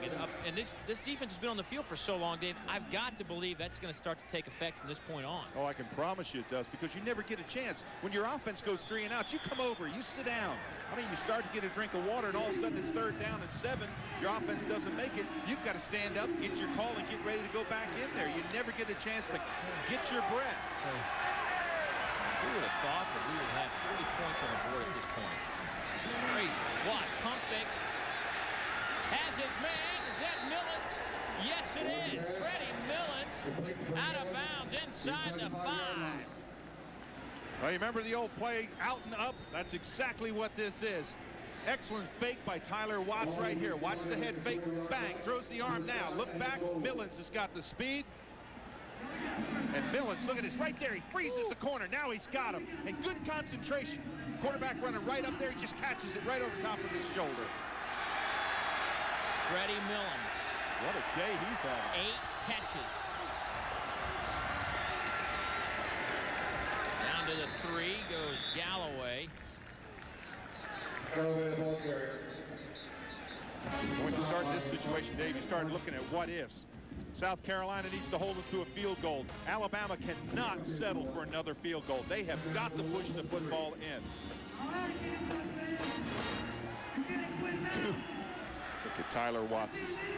Just Tyler Watts. That's because the option's running well. He's passing the ball. He's got Freddie Millins. That's an arsenal right there, just having Freddie Millins. Now in motion to the far side. Here's the option. Galloway, he can walk it into the end zone. Touchdown, Crimson Tide. Another impressive drive. Well, that's exactly what you do. If you're a team and you've had a play go against your defense, what do? You don't come out and give it up in 3. You run the option. Great pitch right here. Galloway just puts us down, and like you said, just runs into the end zone. Good block downfield here. Donnie Lau, 49, steps up.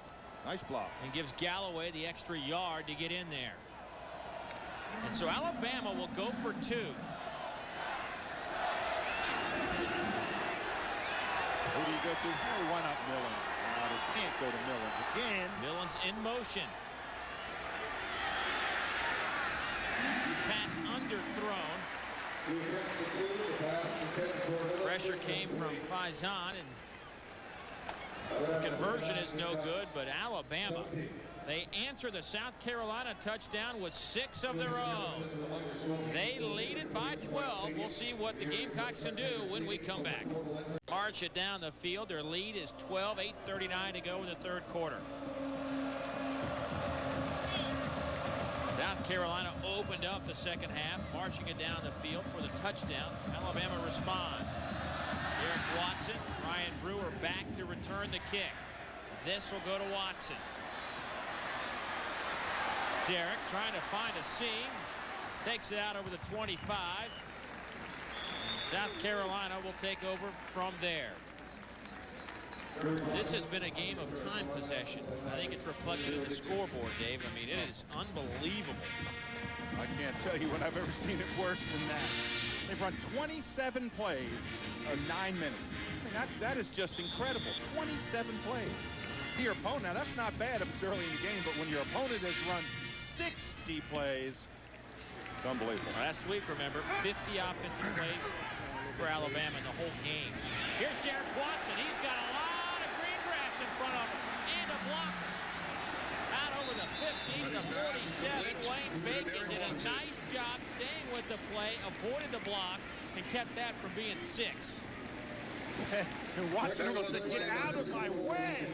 Watch this, they got a blitz on. They catch the blitz, little screen pass underneath. Now watch Watson out here. Get out of my way. Run, big guy, run. That's Rivers. Just get out of my way. C.J. Fry up there and working his rear end off, the son of the track and field coach here at USC. You need a little bit more track and field on that. Watson avoids 1 tackle, picks up 8 on the play.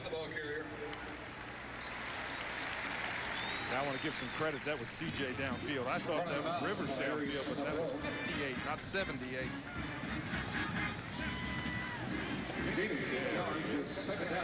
C.J. out of Irmo, South Carolina. His father, this track team here at South Carolina that his father coaches is one of the premier track teams in the entire country. Numerous Olympians and All-Americans. There's Pennick. He picks up the first down. I want to tell you, this is the first I've seen South Carolina really perform their game plan. I know they completed that long one, but this is the first I've seen them go to the run, do what they've done best. It's almost like Phil Petty's taken a little bit of a deep breath and said, hey, we're going to go back to what we do well. And that's what you need your quarterback to do. He needs to step in that huddle and say, hey, listen, everything's gone wrong, but we're still in control of this game. Dave, we haven't seen Corey Jenkins yet. Backup quarterback who came on against Mississippi State and had a strong showing. Petty pump fakes, going for the end zone, just out of the reach of his receiver. That was a tough throw and catch. Matthew Thomas was the intended receiver on the far side. The pump fake. We've seen a lot of them, haven't we? The pump fake and the fumble. Exactly.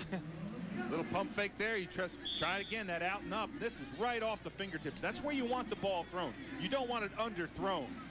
And that quarterback relationship with a wide receiver, that'll get a lot better as Matthew Thomas gets a little bit more reps and plays.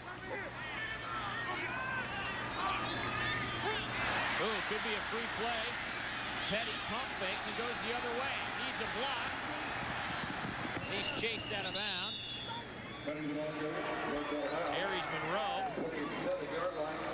probably is the guilty party, jumping across the line of scrimmage.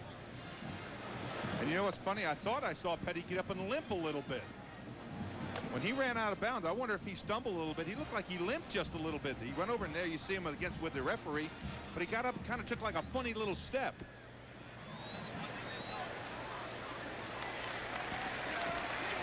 And Dave, of course, that's an interesting call. Goes against the offense. But I think what happened to Phil Petty is he ran out of bounds. He's running from grass onto an AstroTurf surface. So maybe that was what the short step was.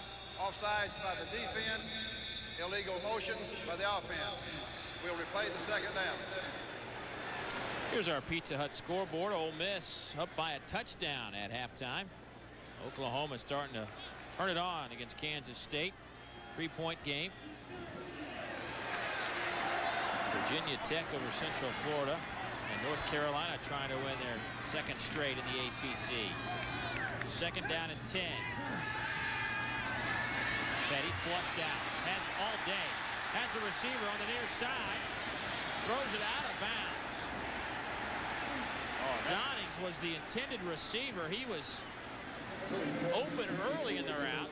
Well, that's where Phil Petty's got to throw the ball back in bounds, bring your receiver back into the field of play. As he rolls out there, he doesn't give his receiver a chance. He floats the ball, his receiver goes out of bounds, but you bring your receiver back in because his receiver was behind the defender. Too much hogwash.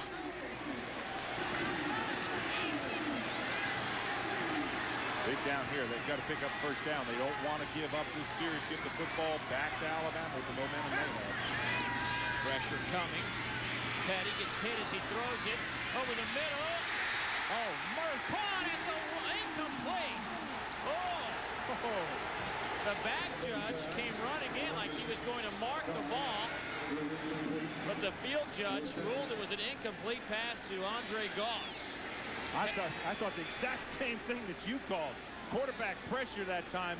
Wortham just coming right down the quarterback's throat, right there. And he just laid that ball out. I thought, as you said, I thought the official was coming in to mark the spot, Dave. He said it bounced. Look at this.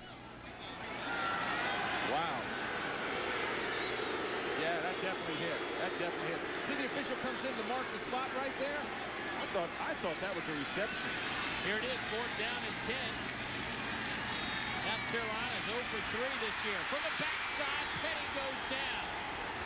Not Mikhail Osher with the big sack, and Alabama will get the football.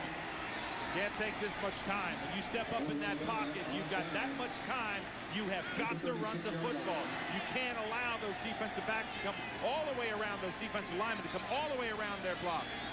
But how about that young man? Mikhail Osher left the game with dehydration a little while ago. So you got to run for that. He only had to make 10 yards. So you've got to run for that.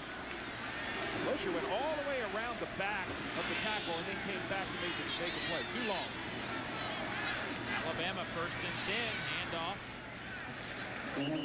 Goes to Galloway, who has a couple of rushing touchdowns today. And by the way, on the last touchdown run by Ahmad Galloway, which was a 3-yard touchdown run, he went over 1,000 yards in his career. He has 1,001 yards for Ahmad Galloway in his career at Alabama. Let's check in with Charles. Yeah, pretty good career, and he's getting a lot of help from his wide receivers who are blocking very well downfield. Remember the last out and up to Freddie Millens? It was set up because they keep chopping the defensive backs down. Hard to pick yourself up off the ground so much and still go into coverage. Tiring. Good point, Charles. Here's Tyler Watts. Fumbles the football. Recovered by Jason McCadley. That's his second fumble recovery today. Keep in mind, Alabama has put the ball on the turf now 6 times today. They've only lost 1. That's a huge stat. 6 times they've fumbled. 1 time they've turned it over. Again, just trying to get that extra yard. Look at the Alabama. Look how opportunistic they are. Right there, the ball just bounces their way. Lou Holtz is over there saying, why don't they bounce our way once in a while? Millen's in motion. They'll go right back to Millen. Another pump fake. McCadley gets whacked as he made the catch at the 32-yard line. Pass is complete. First down, Crimson Tide. Is that Fran Tarkenton down there we're looking at with Tyler Watts? He's running like Fran. Well, I chased Fran Tarkenton enough, but everything that Watts is throwing up is being caught. He's got Millen out in the flat. He's just attracting the coverage. He finds McAdley downfield. Everything he's thrown has been completed.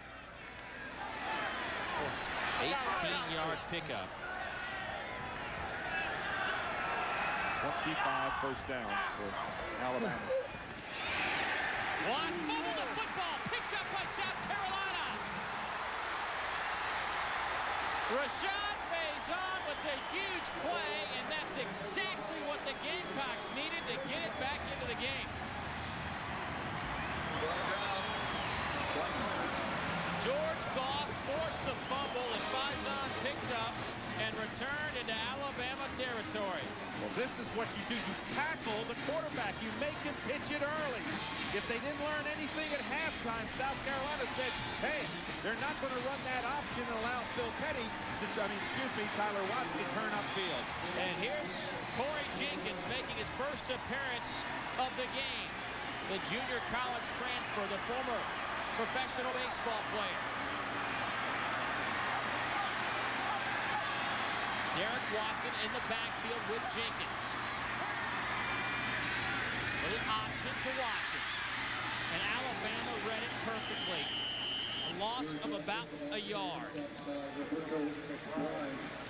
You got to run that option a little bit deeper into the field. When you run into that short field, you've got to turn it up a little bit deeper before you pitch. But Corey Jenkins has waited a long time for his chance. Two-time junior college All-American. Phil Petty expected this. The coaches felt it was a good changeup last week, and they really wanted to do it against Georgia, but didn't really pull the trigger when they thought they should have. Jenkins, it's about 7. Victor Ellis on the stop. First-round draft pick by the Red Sox in '95.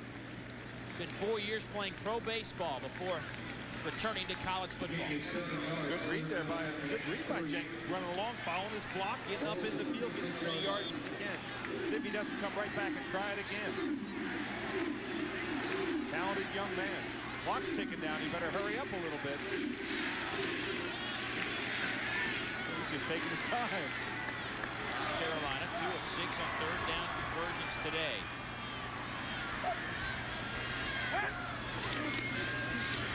Jenkins has a block or two and picks up the first down. Fake to Watson, and then he keeps it off tackle. And that's the exact same play that Alabama has used so well. Fake to the halfback coming across. Watch this, fake to Watson right there. Now pull it back out and follow your guard. Just run right up through the hole. That's Wharton, 68. He's a big person to follow. 8 of 9, first and 10. On that drive against Mississippi State, when he led him down the field for the field goal, you see they ran 16 plays. Jenkins carried it 11 times for 75 yards. They say he's got a great arm. He's just not accurate in the games. He throws that up for grabs, and it goes out of bounds. Boy, he's lucky he didn't get grounded. Daniel Brooks coming in. No, excuse me, I should say Brooks coming in there, getting that great pressure in there. Pulls him down. When you get your hand on him, you can't let go of him. Brooks Daniels just comes up there, gets that hand in the back, and whoo! Talk about strength. Yeah, you better believe it. But he was really fortunate he didn't get just throwing the ball downfield. Phil Petty comes back into the game on second down and 10. Jenkins moves the chains a couple of times and turns it over to the senior Petty.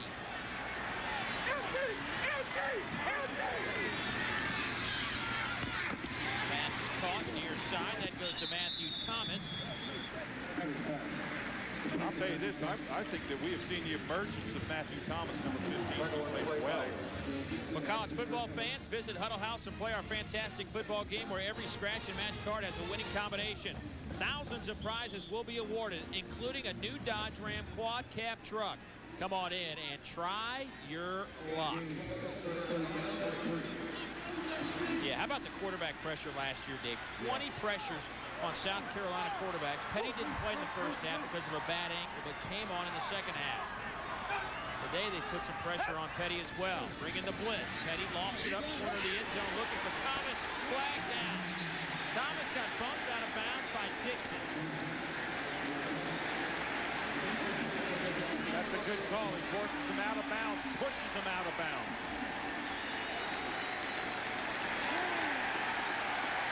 Again, you've got that right to go downfield. You can't push him out of bounds. You see there the contact. He almost came back and made that. That was awfully close. Again, coming off the line one-on-one, you're trying to get that. You see him push him right out there. By the defense, the penalty is the ball being awarded at the spot of the foul, followed by first down. All right, first down Gamecocks. Charles, what do you have? Yeah, Gerald Dixon was trying to do the right thing, pushing him out of bounds. That wasn't the issue. The issue was that he had his hands on him when the ball was in the air. That's the call. And Thomas, just the true freshman, really kept his concentration and almost came back around to make the play. Look at the penalties for Alabama. Again, 7 today. A couple of tight ends. First and 10, little play action. Well, Ryan Brewer was standing at the goal line. Petty nods his head and said, yeah, I missed it. That was going for Rod Trafford, the tight end. But Brewer was standing there, and Petty acknowledged it when the play was over. Watch Brewer, number 21, right there, wave a little bit. And you can see him, he's going, oh no, I was wide open. Just a great story of what you call the blue-collar worker. Just does everything you ask him to do. Second and goal. There's that T formation again. The option, Petty, down to the 1-yard line. Boy, with Brewer, Watson, and Pinnock back there. That's tough to figure out who the option will be to. Well, you know, I almost thought that Brewer should have gotten the toss that time. He was the trail on the play, but I think what happened is that Petty just said, hey, we're not going to try it. You know what I do in this situation? Come right back again. Try to go right back with that quarterback option. You're not going to blow him off the line up front. Alabama's too strong. You got to go on the edges. Yeah, I think it's a 2-down situation here at the 1-yard line. Third and goal from the 1. Pinnock stopped shy. He wasn't stopped much shy. Andrew Pinnock has 13 career touchdowns, 3 this year. This is the one where you want to pull it out. Because look right there. They guessed. Alabama guessed. They guessed right. But look, if Petty had pulled that football out, he had the toss and he had to run. Don't even look, Lou. Just walk away. Boy. Fourth down conversions this year. They're 0 for 4 today, 0 for 1. Fourth and goal from the 1. I think I play in the line and go wide. Andrew Pinnock, touchdown Carolina, his 4th of the season. I was afraid to go up the middle, but not Lou Holtz. You're going to give it to somebody. Who's going to stop Andrew Pinnock? 5'11", 250 pounds, and he's got a running start. You're not going to stop him. Look, he got hit in the backfield, and he just kept those legs going. Look where he gets hit. Right there, he's hit. Does he go down? No, he's got great leg strength to get in the end zone, that surge. Well, he ran over Gerald Dixon, one of the guys that he met with. Point after is up and good. Dixon goes 185 pounds. Pinnock goes 250. Andrew Pinnock with his 4th touchdown of the season. Carolina fighting and clawing. Back after a word from your local stations.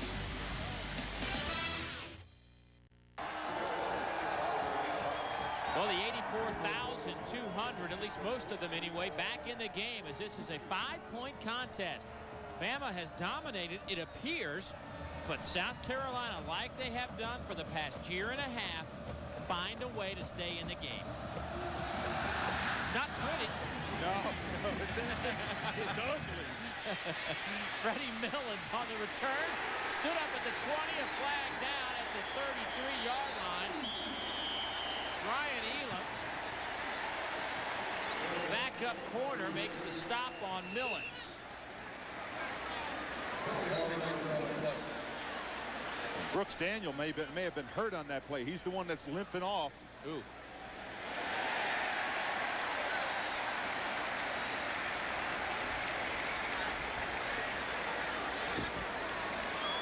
Well, get the calls back, and this year is your chance to win every weekend with Ice House. Saturday during the game, a few lucky consumers will get a winning phone call, and one of those winners will get to see their favorite team play all season long.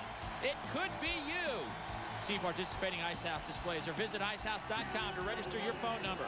Ice House, official beer of JP Sports Broadcast, would like to congratulate Sue Ellen Garlington from Macon, Georgia, last week's Get the Call grand prize winner. No purchase necessary. Open to U.S. residents who are 21 and older. See displays for official rules. Sweepstakes ends November 20th, 2001. The Crimson Tide backed up to the 10.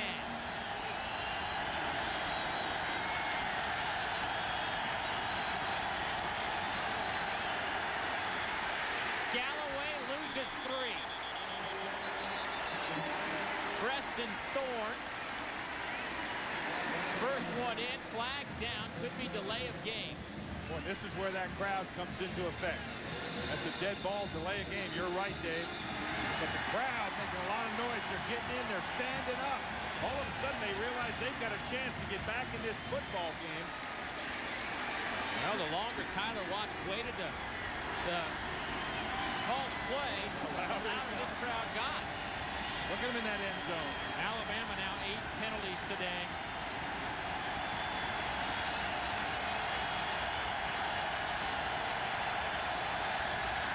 Oh, he's trying to call an audible.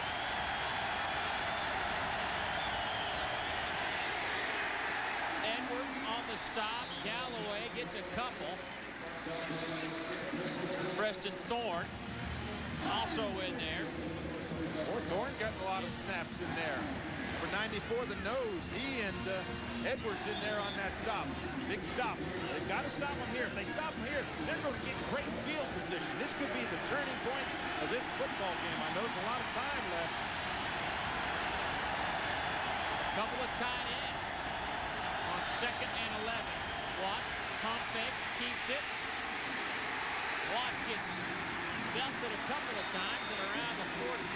Guess what? Preston Thorne back in there again, along with Willie Alford. Gosh, Thorne, just a freshman, getting a lot of playing time. Number 94 in the middle. Boy, he's built like a nose tackle. 6 foot 274, just a freshman. Stocky, moves around in there. Just give me a chance, coach. Freshman out of Summerville, South Carolina.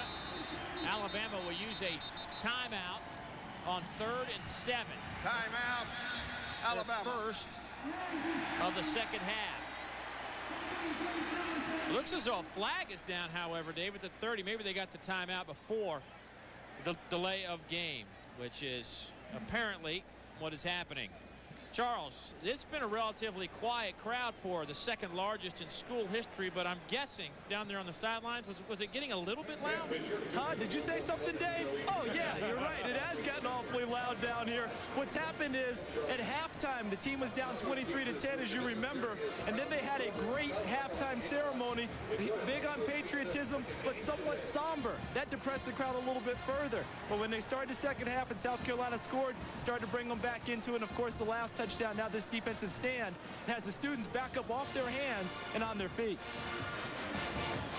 Well, this has been just a classic SEC football game. Welcome to the Southeastern Conference, Dennis Franchione. Sure he's enjoying this one. You know, one of the big reasons I think Alabama's offense has been successful, at least the option, is because Freddie Millens has become a factor today. Look what he did in 1999 as a sophomore with 65 receptions, had a great campaign. 2000, very disappointing. It's been well documented about his trials and errors. Coming into this game, he was averaging 25 yards a catch, but he only had 7 receptions. Today, he has 8 catches, 72 yards. Because of him and his ability, that has created opportunities for Tyler Watts and Ahmad Galloway today. I can promise you they'll look to him. When they get in trouble, they're going to look to him. They bring him in motion, so he's got that one-on-one. If they decide to run the football, get out of the way, official. Oh! Ahmad Galloway breaks out the pack to the 37-yard line. He was going to be stopped shy of the first down. Island finally brings him down. Did you see the referee in this play? I wondered if that's what kept South Carolina from tackling. Right here, look at the official. He takes out a couple. That's a pretty good block by the official. But how about Galloway? Bumps into him. Watch this. Bumps into him right here. You're gonna see him get in there. Now look at that. They're trying to tackle him. He might have been tackled right there. Was that Offord who came up number 20? I thought. Wally Howard, the umpire there in the middle, got caught up in the fray. He seems to be all right. 5-point Alabama lead. Back after word from Texas Pete. 29-24. The Crimson Tide lead the Gamecocks by 5 in what has been a wacky game. Tyler Watts has been the story for Alabama with 353 total yards in this one. Alabama has racked up 451 yards of total offense, which is their second best total. He's 7 yards shy of the UCLA total. Watts has to spin around. Watts hit from behind. Loose football recovered by Florico Portis, the junior from Pritchard, Alabama. A flag down at the 33. Jonathan Martin is the Gamecock who worked his way back around to hit Watts and forced the fumble. I wondered if there was a face mask on Watts when he got tackled. Oh, when it rains, it pours for Lou Holtz and his staff. Pressure from the backside. Watch the face mask. See if the hand doesn't go up. Oh, that was, golly, from a defensive standpoint, I mean, that just barely. Is a 5-yard face mask by the defense. Penalty is 5 yards from the previous spot. Still first down. From the previous spot as opposed to from the spot of the foul, which is a difference because Watts would have lost about 8 yards on the play. So that'll bring up 1st and 5. The fourth quarter unfolds in front of Lou Holtz's eyes. Good down to try to hit something here. Hand off to Galloway. And I think he might have hopped real close to that first down. Edwards on the stop. Kalimba now with 7 tackles today. That is a first down for Ahmad Galloway and the Crimson Tide. And they have now gone over 460 yards of offense. They had 458 versus UCLA in that 20-17 loss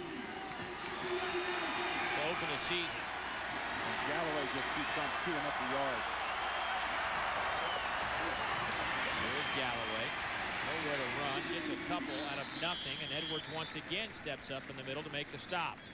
Well, one thing that South Carolina has got to do is they've got to shed blocks. You can't allow a running back to run up in the line. You've got to be off your blocks. You've got to get rid of them. You can't be locked up right there. As you see Langston Moore tied up in there, you can't be that. You've got to get rid of those blocks and get penetration. Is that Portis down? Yeah, it appears that Marika Portis is at the midfield stripe. 6'3", 300-pounder. Portis is a big, strong football machine. He set an offensive line record in the offseason by bench pressing 550 pounds. Yeah, gee. I don't know. We didn't have that much weight in my weight room. You know what? When a big man goes down like that, that's tough. It's good to see him back up on his feet, walking, limping a little bit, but good to see him back up. Well, here's a look at the stats through the 3 quarters of play, brought to you by Choice Hotels International. 250 yards on the ground. Talk about balance for Alabama. Of course, Petty's got, what, 184 of those yards? A couple of TDs for Phil Petty.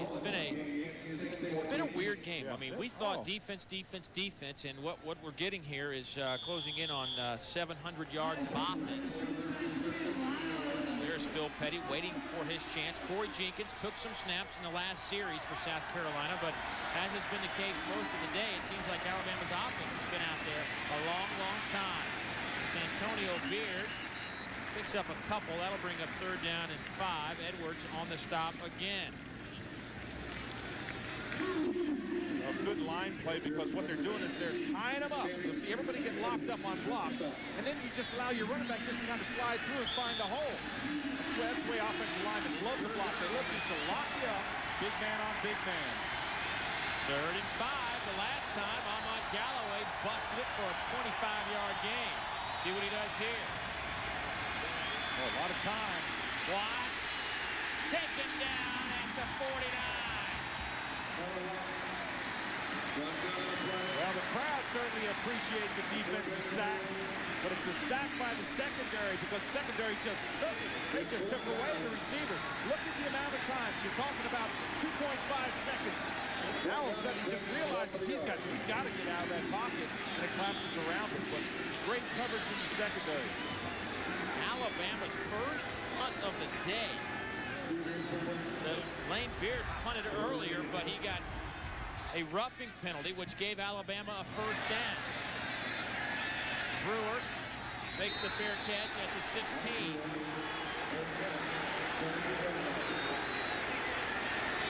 So South Carolina's defense holds tough when they have to. We've got 12 and a half minutes to go in a 5-point SEC contest.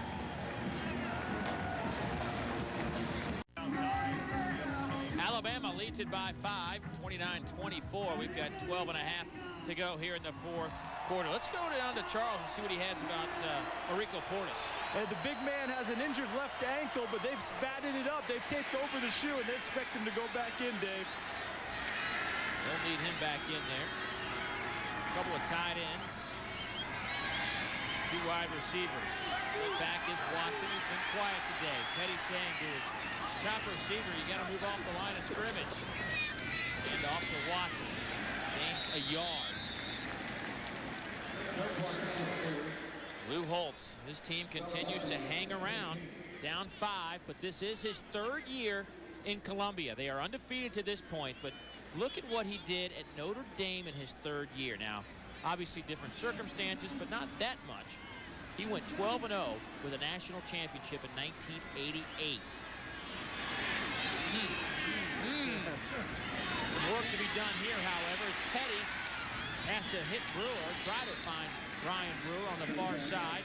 Pressure came from Todd Bates, the true freshman out of Heflin, Alabama. When if Bates doesn't get pressure on there, they had a screenplay set up this side that was going to break big. But you remember that old adage, just hang around, hang around, hang around. In the 4th quarter, you look up and you say, hey, we're only down 5 points. That's what South Carolina has got to be saying. Everything that could go wrong has gone wrong today for them, but they're still in this football game. Derek Watson, just 8 carries, 22 yards today. 3rd down and 9.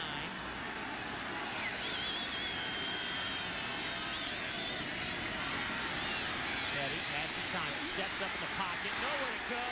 The coverage was absolutely outstanding. Kendall Moorhead brings Petty down at about the 18-yard line. Boy, everybody is covered. Watch this. This is all 22 players. As they drop back, you're going to see one-on-one coverage out here that's just incredible.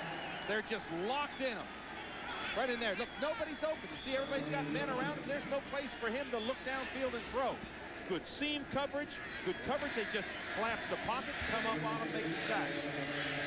Outstanding play. Allardyne to punt it away to Freddie Millens. Freddie says, get away. Ball rolls out at the 48 of South Carolina. And that is good field position for the Tide. Well, fans, JPSports.com has the coverage you want. No one knows the SEC like JP Sports, and we bring the information to you online. Tune in each week for previews of upcoming games, broadcast information, and many other exciting features. For the inside scoop, log on to jpsports.com. And quit sending Dave Rowe obnoxious emails. Those are great emails. What do you think they're saying in Alabama's sideline? Please don't fumble the ball. Protect it. Pump fake, Petty. McCadley. Pass is caught. Incomplete at the 23-yard line. Goodman on the stop. We have seen both Petty and Watts pump fake down the middle and throw the out pattern all day today.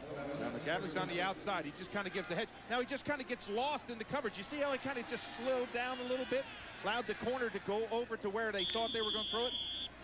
Charles, you were a defensive back. What does that pump fake do to you? Well, it makes you flat-footed, and Andre Goodman has been victimized twice on the pump and go. One time he played it well, turned into an interception. There's Galloway on the option. Galloway breaks a couple of tackles. He takes it to the 16. Like I said, they're going to make the quarterback pitch the ball. That time they zeroed in on Watts as he came along the line. They're not going to allow him to turn up. Right there, force the quarterback. Unfortunately for South Carolina, they didn't have the corner come up and make the tackle. Faison came up and played Watts. I have a feeling at halftime that's what they talked about. Somebody's got to hit the quarterback. You've got to make him pitch the ball. Beard in at tailback. Beard gets the call. Beard down to about the 12. That's going to be close to the first down. I don't know if he got it or not. Kenny Harney on the tackle for Carolina. Well, this is just big man on big man. You see Britt there, 70. See a little trap play out here, but look at that leg strength just to get that little seam and just keep on picking up yards. I promise you, Alabama, all they want to do is just keep that clock moving, keep moving those chains, those first downs. Hey, rushing yards. Wow. 271 to 55. Yeah, but look at Watts. 151 of those is Watts himself. Galloway, the setback. He gets the handoff. Nowhere to go. Inside the 10, down to about the 9. Dave, I can tell you in the defensive huddle right now, they're drawing a line in the sand. They're saying, hey, you just got to stop them. Can't let them in the end zone. On the offensive line, they're looking at those big guys up front. Portis is back in there. You got Ephraim in the middle. You got Smiley, Britt, Ellington just saying, hey, big man, this is your best time. Just straight ahead. Nothing fancy. Just drive them off the line.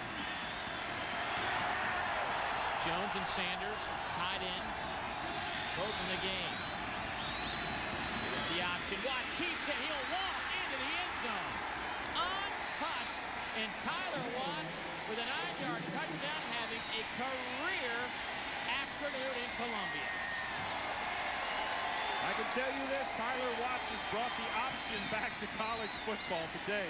They have not been able to stop him all day. He reads it, just finds that little seam, and you've got to credit those big linemen. They've locked up the defensive lineman, and he just walks in. Look at the hole there. Anybody could run through that. That's his second rushing touchdown today. Tyler Watts has led this Alabama team on 76 offensive plays that have amassed 508 yards. Thomas's point after is up and good.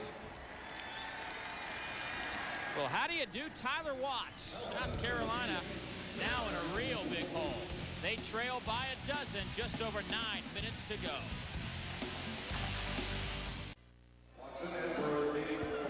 Alabama 36, South Carolina 24. Who would have figured this? 60 points on the board. These two Still 9 came, minutes. USC came in giving up just 12 points a game. Alabama came in giving up 13. That was 12th or 13th and 16th nationally.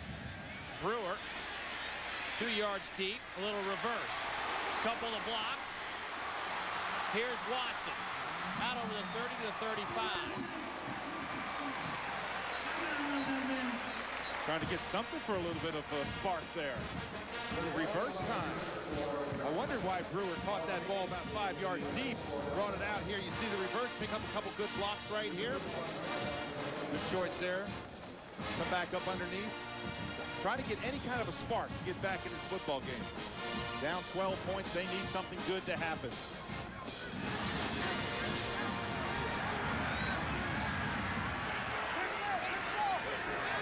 5 wide receivers in the game. Petty, shotgun, gets hit as he throws it, but Brewer makes the catch and picks up the first down out over the 45. Sean Toure on the stop. Boy, that was a good stick right there. Watch Phil Petty when he drops back here. Bang! That's Monroe, number 22. He sticks him. He's coming after him. And they're doing that when they go into that shotgun. They're bringing outside pressure on him, trying to make the quarterback make that quick decision. Petty made a good decision that time. Gain of 11 makes it 1st and 10. 5 wide receivers. Petty out to Brewer again. 3 Alabama players, 4, 5, 6 around the football. Aries Monroe leads the way. Aries Monroe, named after the Greek god of war, by the way. Ooh. Wow, he's been digging in his record book. Aries out of Tallahassee, Florida. A senior. Phil Petty has seen quite a bit of Aries today. They've probably spoken a time or two. Yeah, they've checked out what each one of them ate. Right down the throat. Probably went to Huddle House. Yeah. Petty to throw. Wide open in the middle, a seam of that zone defense. That'll be a 1st down to Brian Scott at the 34 of Alabama. And all of a sudden you get the feeling that South Carolina can move the ball. They may not be able to run it, but they can find them in the seam. Watch Scott 82 just curl and make a nice target. Good, well-thrown ball. That's a rope right in there. Again, nice throw, just a level pass. He just waited for him to break into his little seam there. All of a sudden, you've got the feeling that Phil Petty is going to wake up a little bit the passing game. Gain of 35. Pressure coming. Pass is complete. That's Andre Goss. He takes it inside the 30. Ray on the stop for the Tide. Boy, it's an interesting adjustment that Alabama is doing. What they're doing, every time there's no back, quarterback sitting back there with 5 or 4 or 5 wideouts, they're running an edge pressure on him, just trying to make him make that quick decision and hope that he makes it wrong. So far, Phil Petty's made some good decisions. Again, here it is. 5 wideouts, no blocking back. Come with the pressure.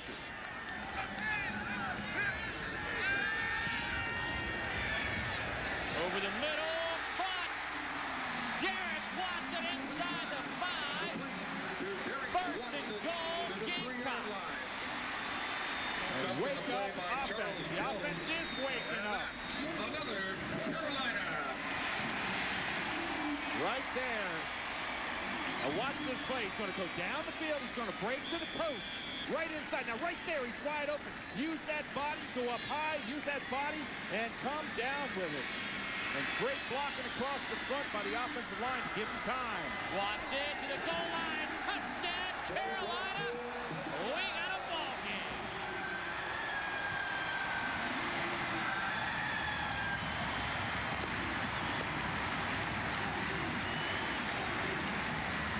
I think the Carolina offense, even though they score on the ground, they just realized that they can move the football through the air. And in a hurry. And in a hurry is right. That one, that 5 wide out formation that they used just marched them right on down the field. They didn't allow Alabama to make changes. Point after is missed. Well, it's not 6-point game, so it's not that great. It's not that great. We say that now. Don't tell Lou Holtz that. But Derek Watson, who dropped a couple of passes early in the game, makes up for it with a 27-yard reception that sets up 1st and goal before the touchdown. Eric Kimry, the backup quarterback, with a nice hold. Regardless, 36-30 Bama. 66 points put on the board by Alabama and South Carolina. 6.5 to go in the football game from Williams-Brice Stadium. Phil Petty marches the club down in a little over 2.5 minutes to make this a 6-point game. Alabama to receive the kick. It's a line drive taken by Millens at the 6. Freddie out over the 20 to the 21.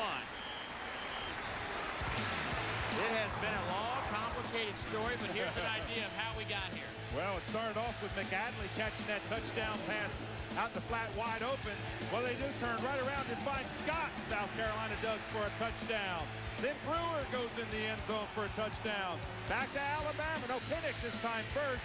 And then what happens? Watts says, hey, I'll just carry it in myself. This has been an offensive show. And then this last touchdown by Watts after that long reception. You want offense? You got to love this game. Yeah, who would have thought? Wow. That's why you play the games, Dave. Amen. That's why you throw away all the notes that you have. Galloway stuck after a gain of maybe 2 by Langston Moore and Kenny Harney. Well, Galloway's been a workhorse. They know they're going to go to him. If you're South Carolina, you know you're going to go to him.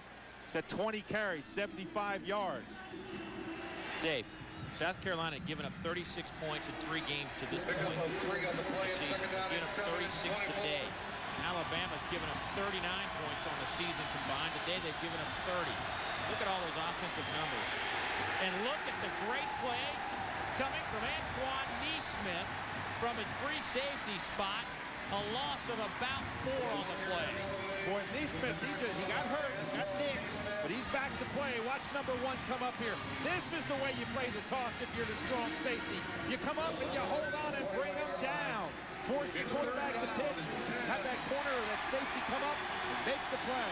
Dave, one of his favorite things he's done while he's been here is take a computer apart and put it back together.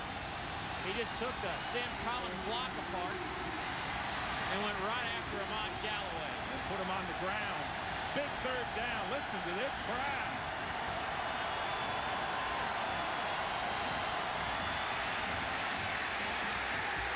Santonio Beard stopped by guess who? Antoine Neesmith, who missed the last 6 games of the 2000 season with a knee injury and has been bothered by an aching back and didn't play 10 days ago against the Bulldogs. Boy, and he reads it really well. Look at him come in there. That's form tackling. That's getting that head right in there. Look at the enthusiasm. I can tell you, if you're any kind of a player and you have to sit down, well, when you get your chance to return, you're pumped. The second official punt of the game by Alabama.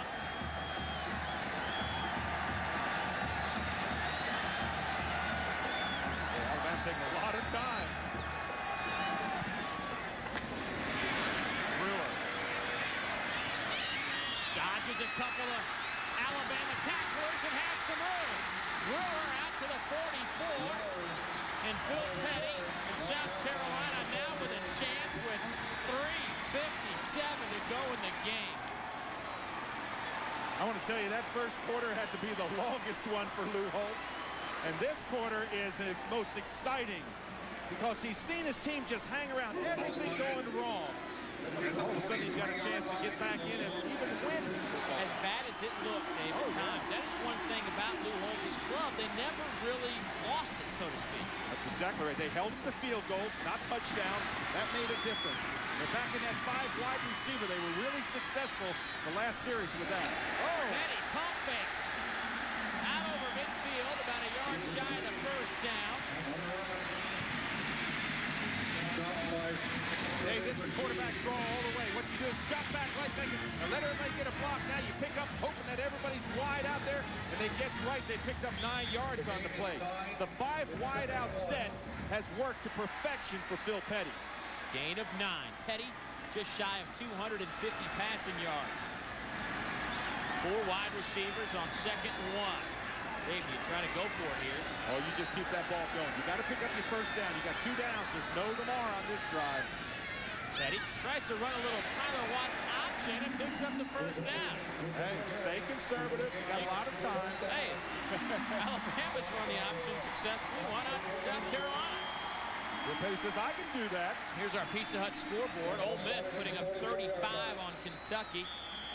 Northwestern now trailing by 3. Nebraska all over Missouri. Virginia Tech with 46 points. And North Carolina beats NC State. Big win. Well, you know what's interesting? They used Derek Watson, number 22. He can play wide out. He's a running back, but he can play wide out. He's a great receiver. Petty with a lot of time. Pass is caught inside the 10. It goes to Andre Goss, the redshirt freshman out of Conway, South Carolina. It's 1st and goal, Carolina. Goss is getting his shot to play. He's just a freshman, and you want to use your body. Watch number 19 use his body. Step up in the pocket. His line gave him a lot of time. Look at him use his body to shield, go up high. He's got that good vertical leap. Down inside the 10-yard line, and like you said, who would have thunk it? A gain of 37. Are we watching a miracle unfold here? Well, I'll tell you one thing. The miracle was whoever chose that 5 wideouts. that has really played to their perfection. This is unbelievable. Play action. Petty with a lot of time to the end zone. Touchdown, Carolina, and Ryan Brewer.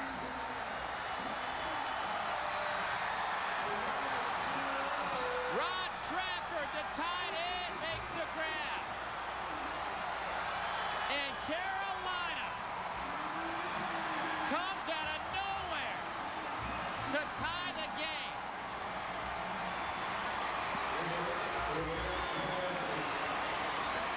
What an excitement. I said to Charlie Strong yesterday, I said, who's the wildest guy in the field? He said, Trafford. He's the blockhead. We call him a blockhead. The point after is good, and South Carolina takes a 1-point lead. 37-36, and pandemonium abound at Williams-Brice Stadium. Well, you have to score touchdowns when you get the opportunity. And they did not. Alabama scored field goal. But this is a play. Watch Trafford. He's the tight end, number 81. You talk about laying out for him. He lays out. Look at Petty. He knows it right away. Again, come off the line. See him come off the line. He sneaks out into the flat, deep into the end zone. Look at him just stretch out for that ball. Great concentration. Look that ball in. Both hands around it. Look. How about Phil Petty? He hung around all game long. Tyler Watts has had the day of his life.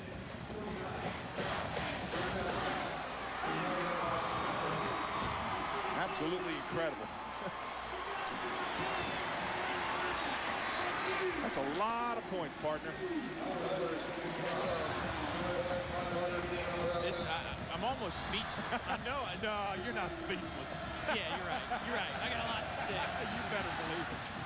Oh. Kickoff, 5 yards deep.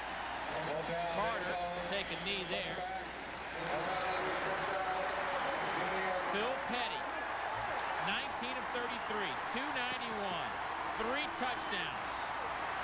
This South Carolina defense, Dave, has been on the field all day. Absolutely. I mean, all day. Do they have enough to withstand one final shot? I can promise you there's not a foot on the ground. This defense will rise up. Now, can Alabama move the football? That's the big one. They have all day.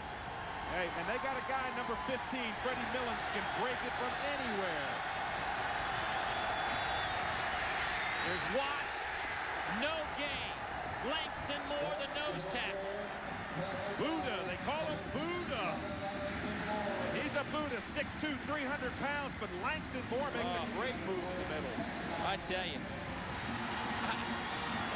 I go back to last year, Mississippi State, same scenario. Sure. I can throw the fade. Will you ever forget that? I think you've got to find Freddie Millens in here.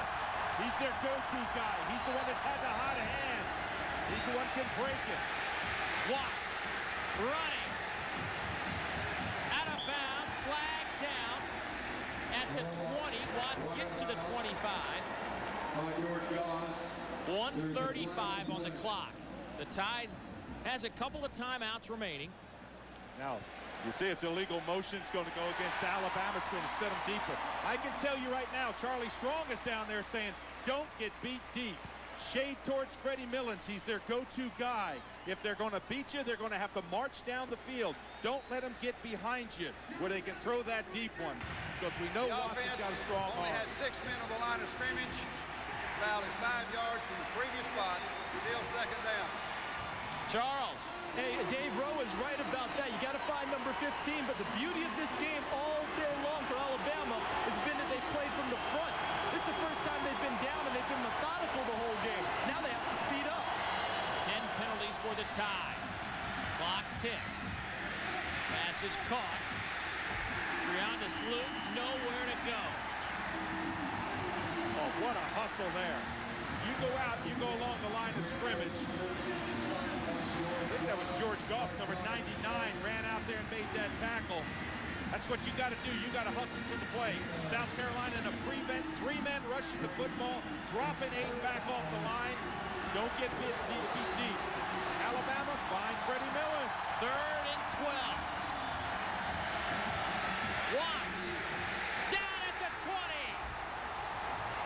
John Stamper, the senior out of Andrews, South Carolina.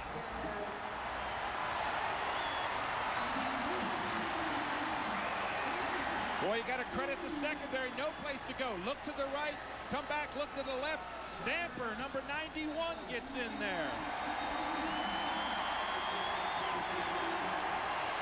Timeout on the field. It is 4th down and 9. This, without a doubt, is the ball game. Oh, that's a great statement. Well, let me tell you what I would do. If I'm Alabama, I'd run Freddie Mullins in that short motion and let him turn upfield. When you get motion, you get one-on-one coverage.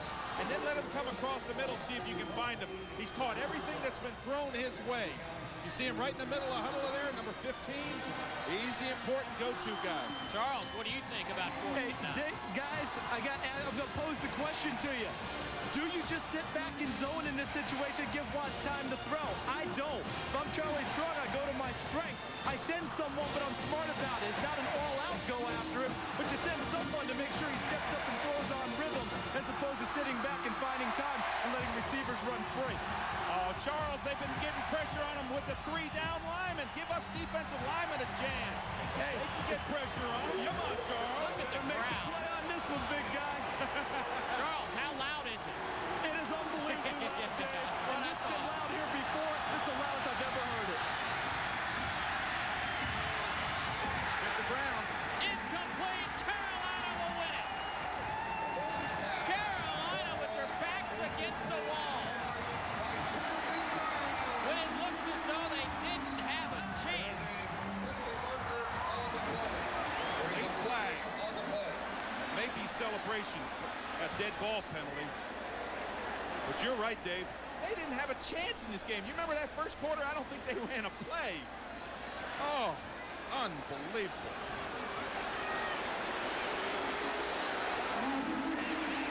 Foul is a dead ball, unsportsmanlike in South Carolina, followed by 1st down. Here's the 4th down and 9 play. Millen slips. The ball was a little bit low.